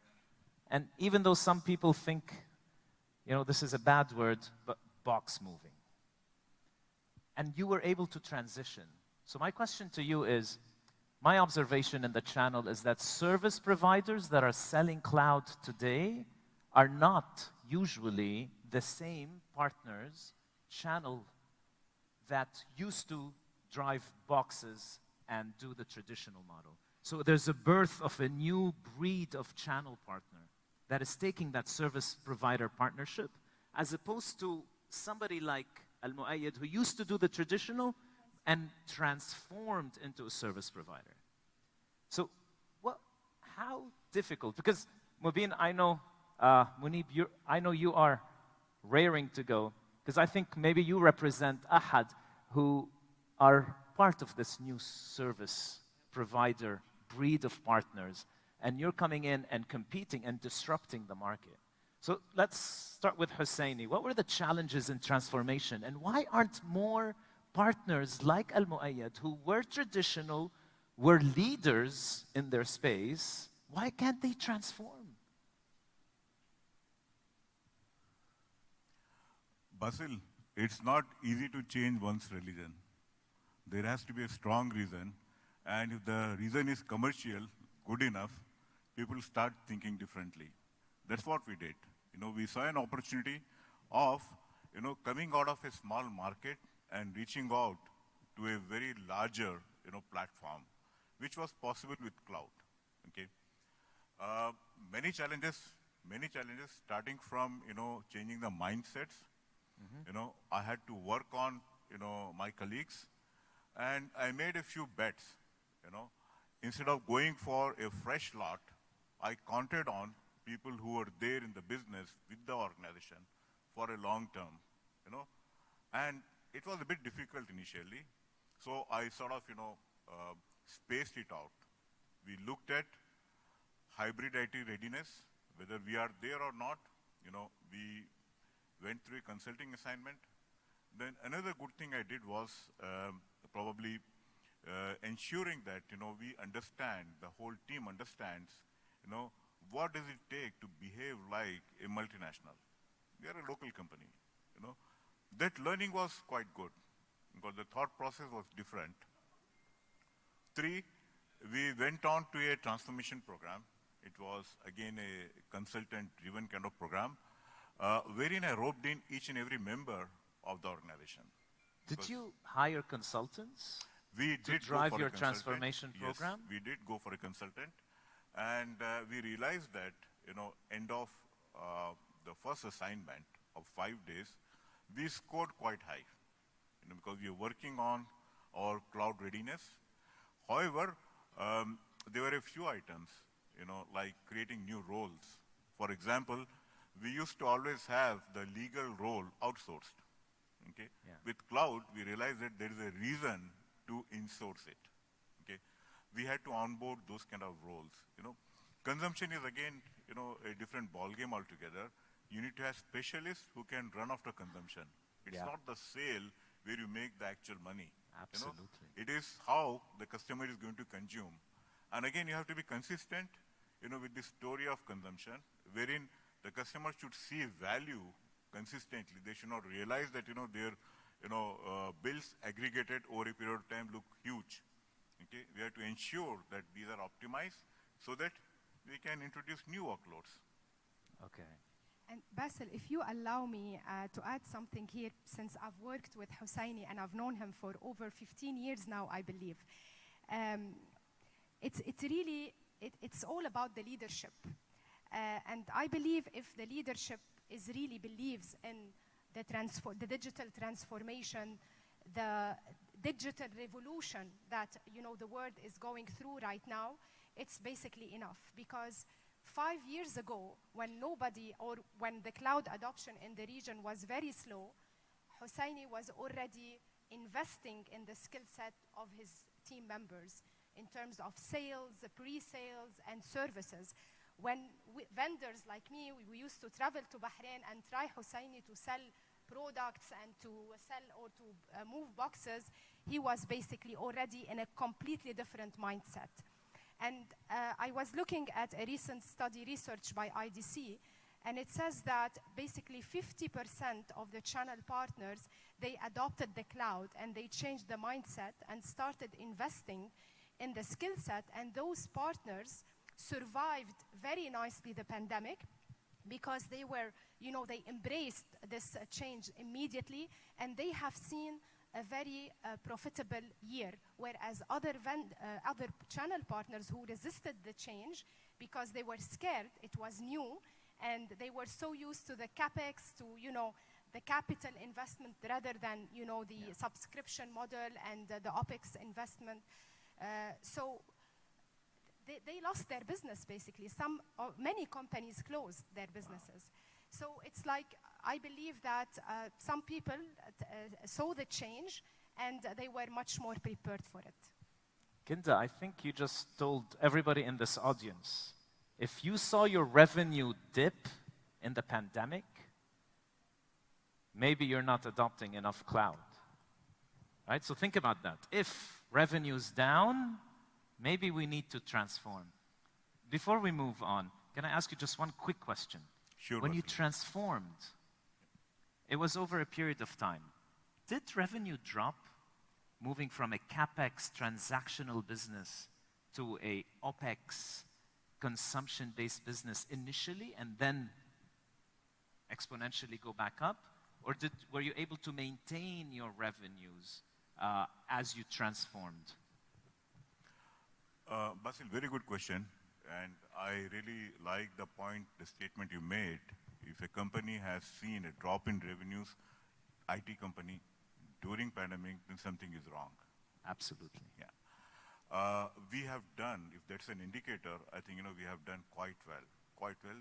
And the pandemic year has been probably one of the best year, though we did not intend to make it a commercial success out of that, situation. Okay. Answering your question, I looked at cloud business as an incremental business. Okay. That made all the difference. We did not lose sight of our conventional business. We started adding on to it. Okay. And if you handle it, if you balance it well with the customers, and if you have a story, to the customer that is convincing enough, you can make the transition smooth, wherein you can retain your conventional revenues while adding on top of it the cloud revenues. All right. That's the left. Yeah. Yeah. So I don't know. You can. Yeah. So I think here you have the thought that only cloud native new companies can adopt the cloud, and traditional companies like Mu'ayyad transforming. But I think there's a very widespread of partners and solutions out there. So from our point of view, it's not one or the other. It's working together as an ecosystem. And it can be one company doing several roles, or it can be companies cooperating together. So the four segments that we see is resellers. So these are the transactional old model, and some will transform, and some will retain the thoughts of only being a reseller, only transacting. The second area which we're investing heavily on is basically the integrator area, and the influence area, and the consulting area, and the advise area. So there were, companies advising customers on workloads. Where should you put your workload? You have a use case. Is it better to deploy it on that hyperscaler or that hyperscaler? Integrating hyperscalers together in private clouds. A third segment is the operation part. So a lot of solutions on, Mr. Customer, we will manage your environment as a managed services, and leverage these public cloud offerings out there, and actually lower the level, allow a lot of companies to enter that market which don't have a lot of CapEx opportunities to invest in infrastructure by leveraging these cloud opportunities. And the last area is solutions. It's actually embedding solutions, so edge solutions, IoT solutions, embedding your private IP, which you talked about, in a solution. Yeah. And all these 4 segments can work together, can be one large system integrator, but it can be companies working together, cooperating together in order to address a customer need and problem. Now that's, at Google Cloud, our partner program is very similarly aligned. We have sell partners, we have service partners, and we have build partners. And then we have the MSP, the service provider. Munib, at Ahad, you have a very unique mix and portfolio and offering. Would you categorize yourself as a system integrator or as one of the 4 types of partners that we're seeing blossoming in the cloud infrastructure landscape? Okay, so first thing first, I've been actually part of distribution and channel for over 12 years, and I've actually supported lots of channel partners across the region. So I've had always an edge in terms of understanding how the SI space looks like. And as Ahad, we actually are established as a disruptive tech company. And this is where more or less, having come from distribution, we believe in the model of cooperating rather than actually competing with the other channel partners. And this we are in a league of our own because there are not many players who would simply say, I want to work with my competition, whereas we are open and, for instance, already executing deals on behalf of other partners. So in a category where you are classifying that if you are sell, build, operate, or MSP model, we except for the MSP model, because MSP is something we are still looking or eyeing at, obviously being a startup. We do not want it to venture that as the first step to do. But this is where there are scenarios where we are selling ourselves. We are helping other channel partners execute their deals on their behalf, ensuring that especially their trust is retained, their customer is retained for them, because that in itself is a big objective. A channel partner trusting another system integrator or a solutions provider to come in and deliver on their behalf, that takes a lot of trust, that takes a lot of cooperation and coordination, which is where especially the industry experience and especially me and the team, that fulfills on that, because we always believe in the reputation you have built, it can be obviously taken away overnight. So this is where we want to continue to build on the trust and the relationship, and that, frankly speaking, has been a differentiating arm for Ahad. So for us, we would classify across the 3, helping the customers as well as the channel in need. And most importantly, I would like to stress on the bit, because everybody, including the vendors, are putting a lot of efforts to upskill partners on how to be equipped on the technology, how to be equipped on the solution. But the problem comes, you built a state-of-art cloud solution for a customer. Is it compliant to the local regulations? And this is where the vendor would have to leave their hands, because regulations is beyond them. And especially every country, every region is coming up with their own regulations. We just crossed 2nd of December. UAE has announced UAE data protection law. That's going to be a game changer, we believe, especially when it comes to cloud, as well as anybody who's serving the region and UAE in specific. And this is where no matter you build, you are expert on Google, on AWS, on Veeam, or the VMware networks, how well would you be building that infrastructure, that strategy, that networks, compliant to the land of the law? That's where obviously Ahad outshines, and we help them in the areas where you need help for. We are not just trying to sort of overcompensate that you are already an expert at. Yeah, that's the influence stage that Nadeem spoke about. Ahad has a regulation and risk compliance department.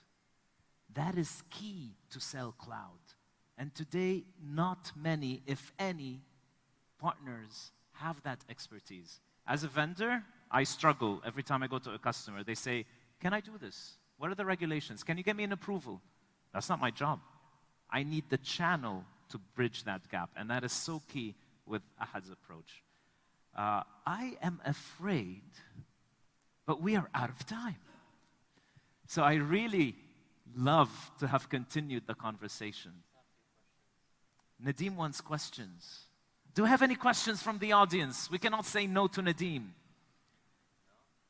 Yes, go ahead. Speak loud, I will repeat it.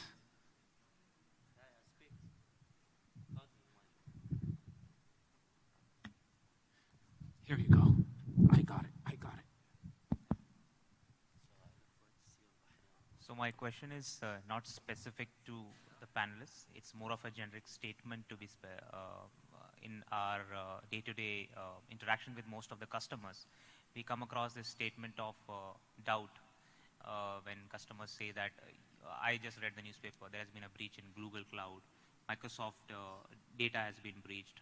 How can you assure that my data will not be the next one which is going to hit the front pages? How do I do that? And also another question which comes along with that is, they say that we understand now cloud is the future, we have to go to cloud. But we have always been an on-prem or a rooted sort of environment. Do you want me to rip and replace everything? What do you suggest? Because we are more of a consultants to them. So we cannot be a typical seller saying, yes, please do that. So we have to tread the very fine line. So what do you suggest to us from your perspective with your experience? What do we give as a consulting to the customer to know what is best for them? Should they just take the wave of cloud, or do they take a balancing hybrid environment issue? What do they do? So what's the way forward? But the first part of your question around security, I have a very personal belief in it. Today, the clouds are more secure than any on-premise infrastructure ever, period. And if anybody wants to argue, I'm more than happy to show you the list of ransomware attacks, the risk of data breaches, the risk of fraud, the list of phishing attacks on all on-premise infrastructure.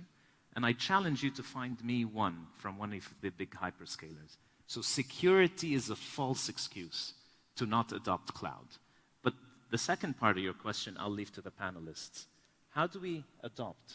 Do we go hybrid? Do we go multi? Do we start with private and then move to public? Or do we just stay as is? I'd like to actually add something to his question as well, because when he's talking about security, especially when it comes to cloud versus on-premise, it's a shared security model. That's something many times, this is something overlooked, because customer expect, I just bought a cloud, the vendor will take care of security. So while the infrastructure those vendors have built would be compliant with the highest level of security, it's the human error, it's the misconfiguration, it's the oversight on over expectations that maybe I can leave everything in the vendor's hand just because the vendor claims to have achieved certain level of certifications. So this is where that shared security model must be ingrained. What is customer's responsibility? What is vendor's responsibility? And especially if you as a consultant or a solution provider are doing your bit. Because again, especially many times those partners get in a limbo, especially when there's a breach. Whose mistake was it?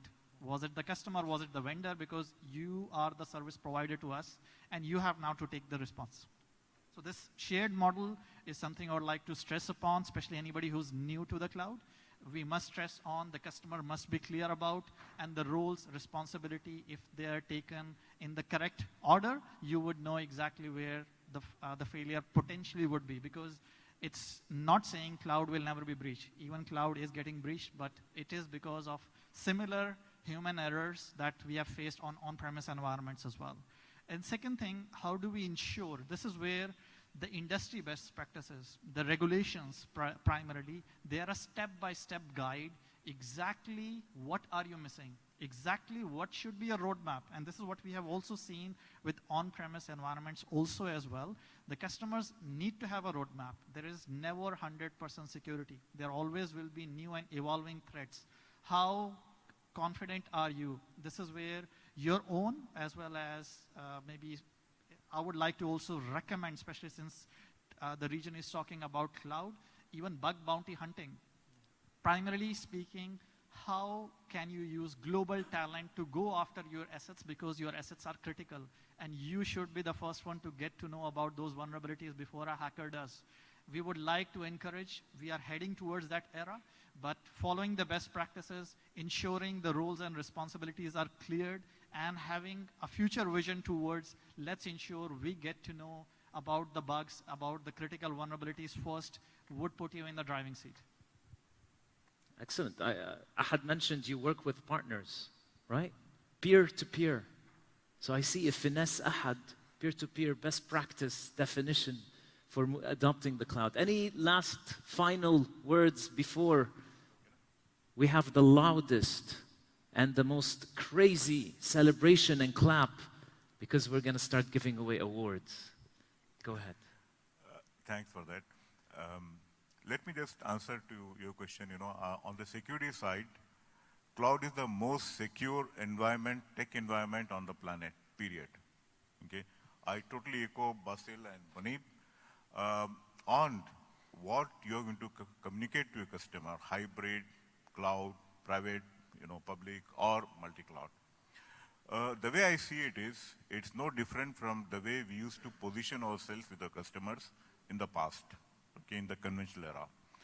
You have to talk about the outcomes. See where the client wants to go, point A to point B, how well and how successful the customer is going to be, of reaching that point. So if you can show what the outcome is going to be, you can fill in the rest, backwards. Just to put it in a different way, we cannot be a solo player. We cannot be limiting our partnerships and relationships and transactions point to point. So it has to be a multi-cloud environment, without doubt. Okay? And very likely, it's going to be hybrid, okay? On-prem, on cloud. And also, okay, to make things much better, a lot of companies are focusing to provide a cloud experience on-prem. Okay? I hope I answered your question. I think you stole part of my answer, so you were spot on. No, 100%. I'm not going to cover security, but I love the outcome-focused approach, and I think this is where we're heading. From a vendor perspective, what we're doing is we're redesigning our practices program, so we help develop practices across partners. And in the past, it was product-focused, so our network security, our computing, our cloud management. What we're doing to help in this challenge is to shift to use case-based training. So from now on, we are talking to customers about use cases, and like Mr. Hussaini said, it's about flexibility to the customer. Specific use cases will be perfect fit for the hyperscalers. Other use cases will be a combination of a private cloud and the hyperscalers. Some, due to sovereignty rules, we need a sovereign cloud to be built. And some, because of the workloads, need to be on the edge. Things like, Tesla, for example, is a data center in motion. Retail, manufacturing. So it really depends on the use cases, and you start with the outcomes and work backwards to advise the customer with the right solution. Excellent. So outcome approach, I love it. Use case enablement, and cloud as the most secure. And the ultimate goal is multi-cloud. Everybody agree? Multi-cloud? That's the objective, but how we get there is the question. Thank you very much, panelists. Thank you very much, audience. We need a really loud clap now. All right, so we'll leave the stage to the award ceremony. Good luck, everyone. Great, thank you so much, Basil and the panelists. Definitely a happening panel. Great to know the viewpoints from channel, vendor, reseller, and of course, partner perspective upon is channel cloud ready. Now we move on to the next session, which is the award ceremony. Just a quick announcement before we start giving away the awards. We would really love for all the winners to stay back so we can have a group picture. Now, for the first award category, top reseller winner, can I please have Ashok Kumar on stage to give away the awards, please?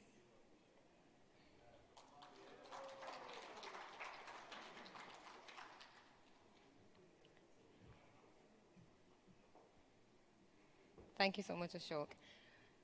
So, in the top reseller winner, the first award goes to Dimension Data. A big round of applause, ladies and gentlemen. Where's the music? Dimensions Data? Is anybody walking? Okay. We move on to the second award, 7 Emirates Computers. Sorry? Okay. Is anybody here from Dimensions Data? No? Okay. We move on to the second award, going to 7 Emirates Computer. A big round of applause, ladies and gentlemen.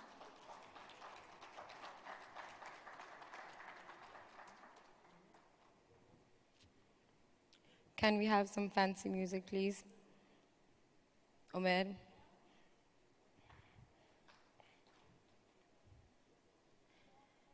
A big round of applause, ladies and gentlemen. The next award goes to Dakar Computer Trading.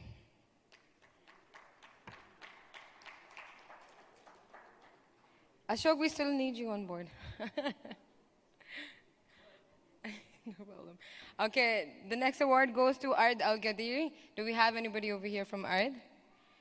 We're moving on. Solid Solutions.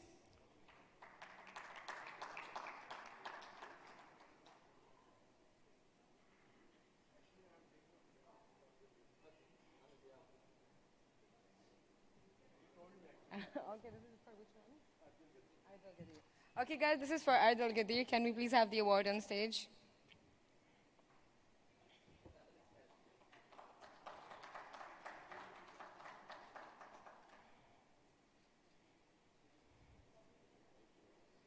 Thank you. The next award goes to Solid Solutions.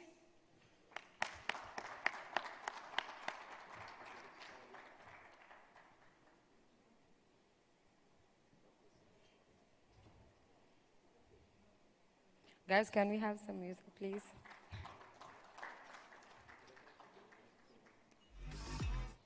The next award goes to Al Nouri. No? Okay. We move on to the next one, Musallam. Is anybody here from Musallam to receive the award? Great, amazing.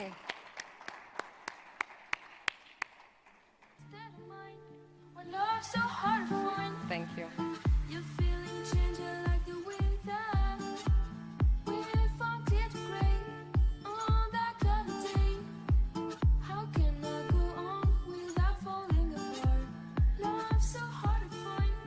The next award goes to 01 Computers. Guys, can you please change the slide? Next.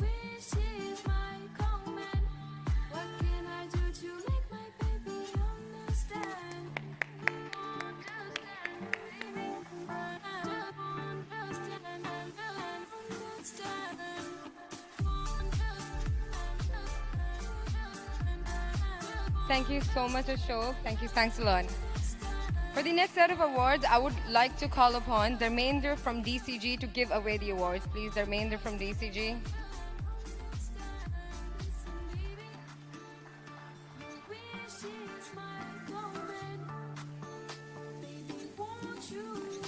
So the next award goes to Al Irshad.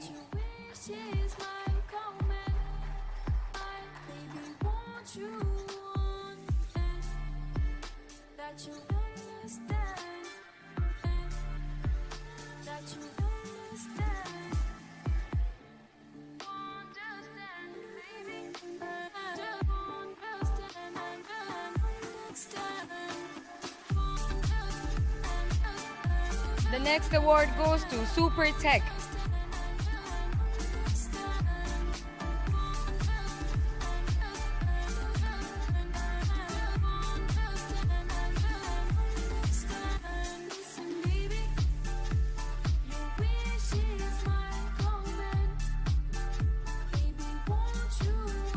Guys, can you please keep the round of applause going?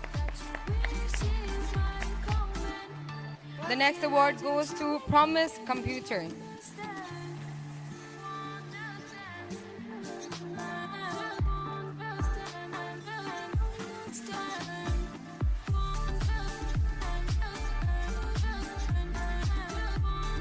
A big round of applause, ladies and gentlemen.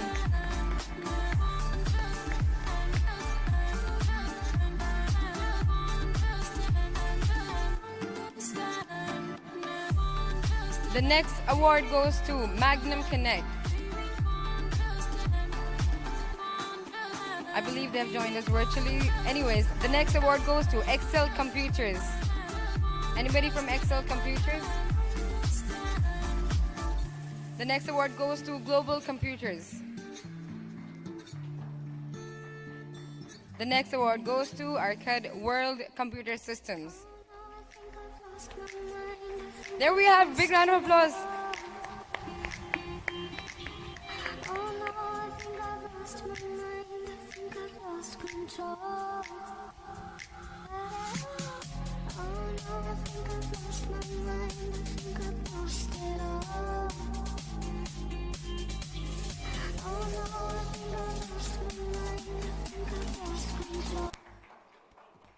The next award goes to Computer Care.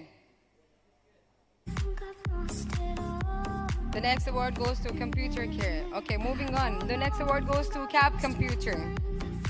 Anybody from Cap? Okay. The next award goes to CompuAge. The next award goes to IT Park. Anybody from IT Park?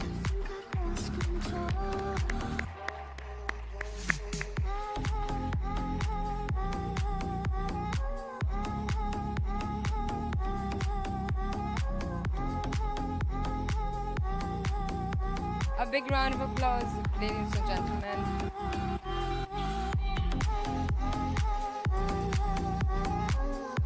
Great, thank you. Thank you so much, Dharmender. Next, I would like to call upon Mr. Sanjeev Kant on stage to give away the trophies to the winners. A big round of applause for Sanjeev Kant, ladies and gentlemen.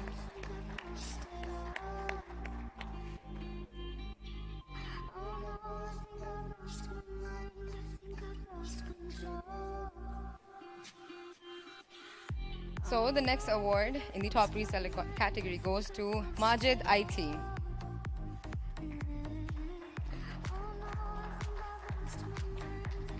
The next award goes to EDRC Global Computers. The next goes to Bright Apollo Electronics. Anybody from Bright Apollo? Okay, the next award goes to Super Tech Computer Trading.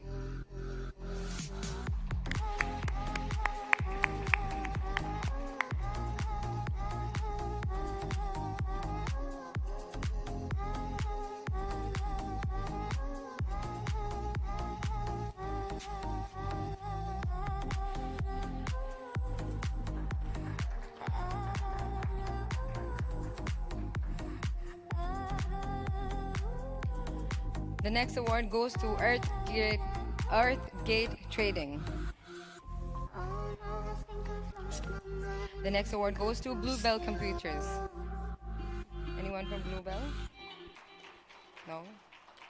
The next award goes to Accent Gulf Computers.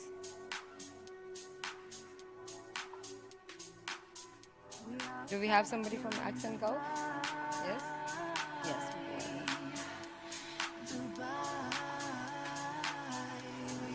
A round of applause, ladies and gentlemen.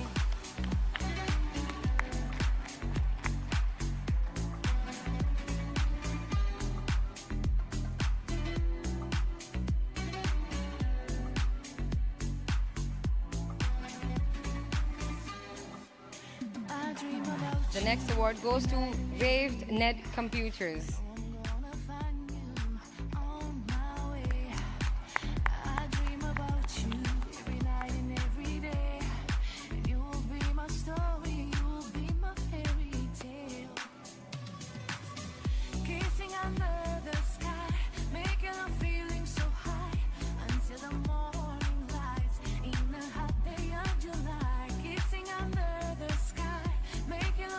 The next award goes to Microstate Technology.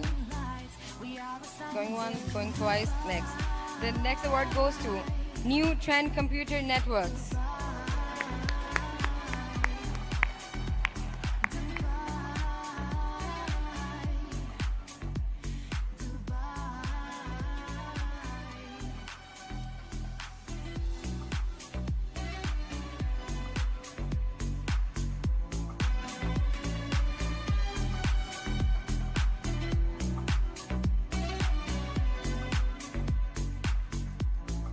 so much, Mr. Sanjeev.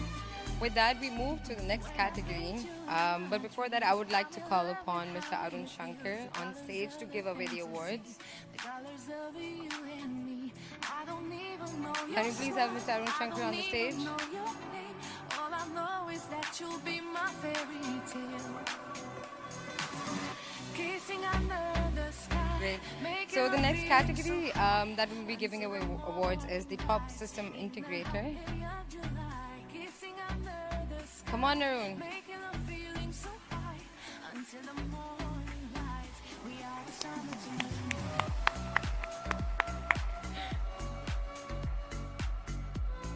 So in the top system integrator category, the first award goes to Netco Network Solutions, Security Solutions.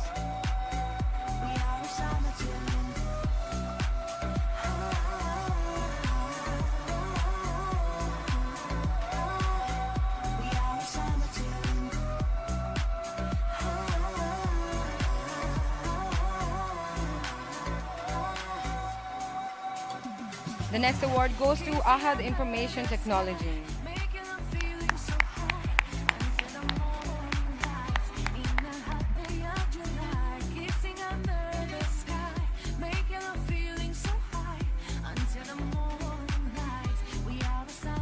Winners, please do stay back for a group picture.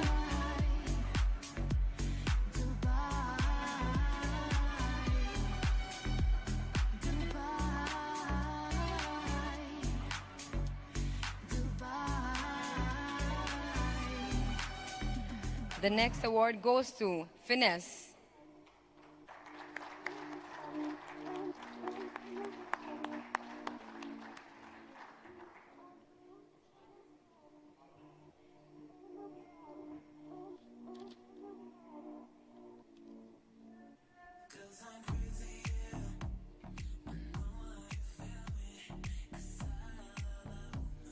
The next award goes to Al Moyad Computers Middle East.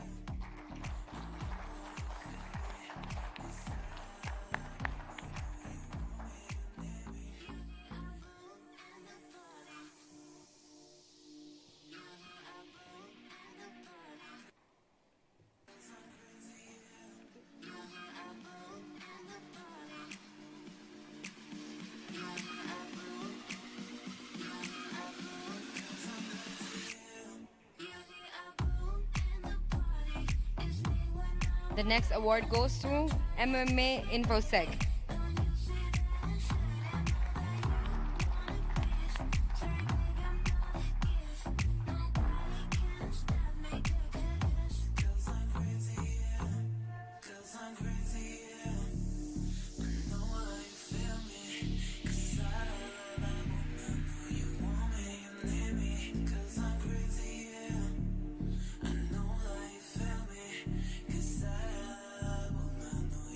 So we move on to the next category of top distributors.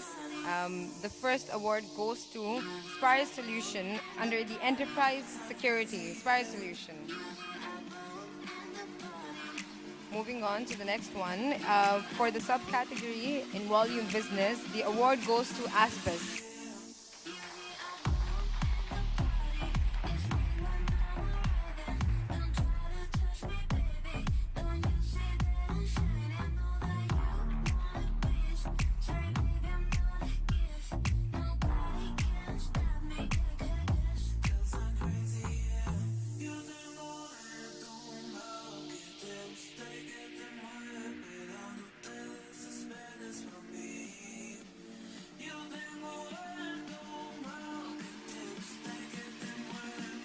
The next award in the cloud category goes to Reddington.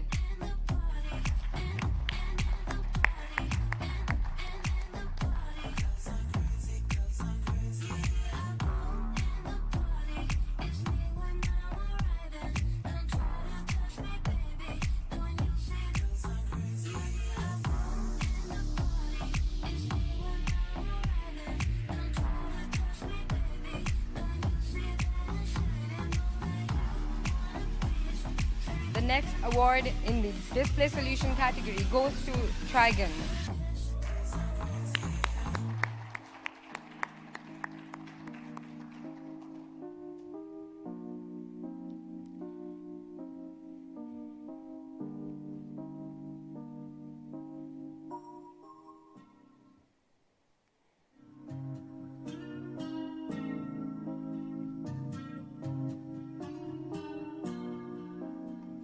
next award goes to SecureNet in the Network and Security category. SecureNet.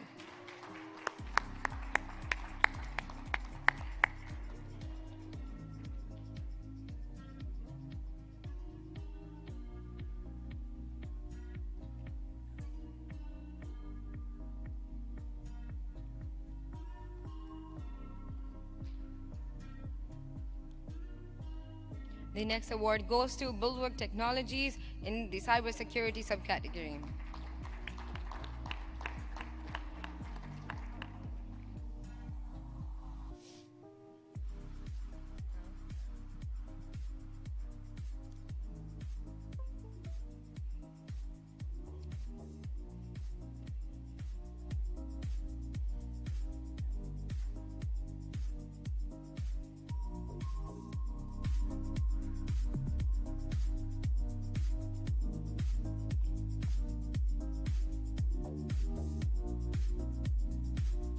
The next award goes to Mindware in the infrastructure category. Now we move on to the next category of the top vendor partner. The first award goes to Western Digital.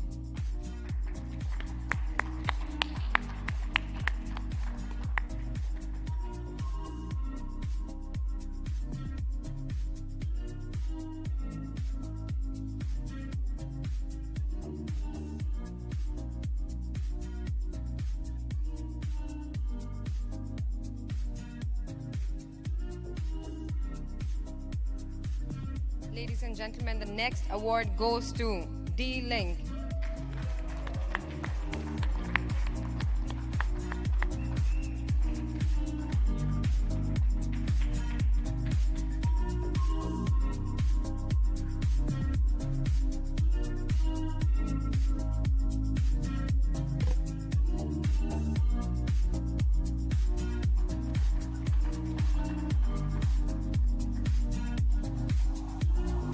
The next award goes to Dell Technologies.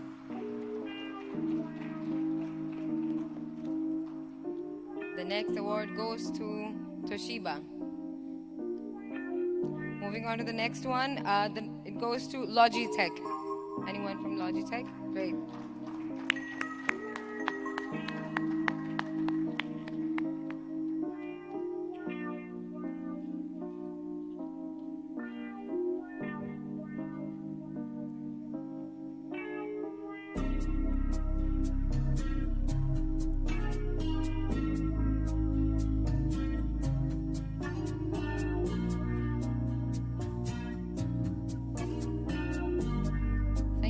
Thank you, Arun. So with that, before I continue, can the winners please stay back just quick 5 minutes and we'll take a group picture. With that, we come to an end to the inaugural event of CPCA.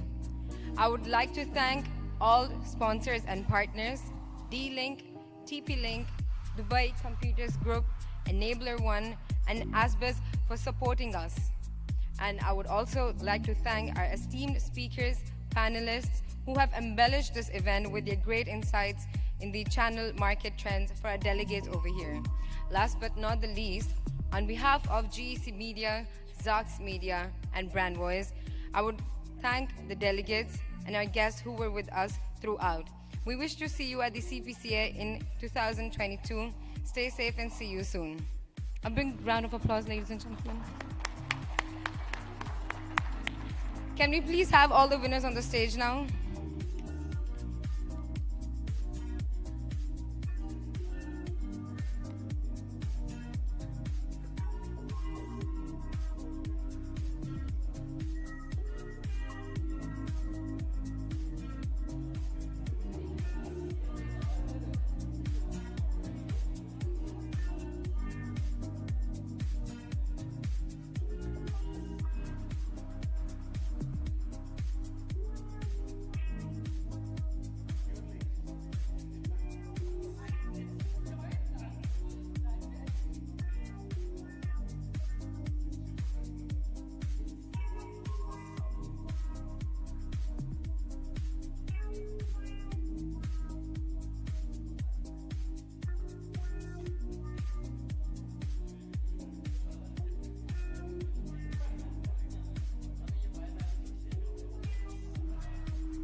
buzzing by.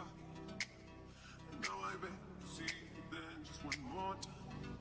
Ooh, I see you every time. And oh my, I like your style. Ooh, you make me, baby, wanna cry. And now I beg to see you then just one more time. Guys, can all the attendees and all the winners and the team members come on the stage for a group picture?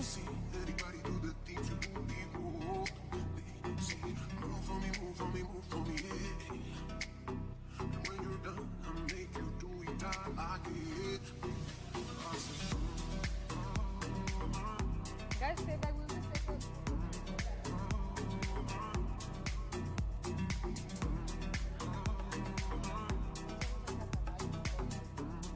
Guys, everybody on the stage for a group picture. Everybody. All the attendees. Yeah.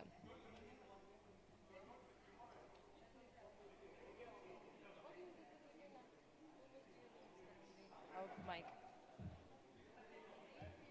GC team, come on, come on.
I request GC Media team to be on stage for a group team picture, please. Anshuman, Tushar, Richa.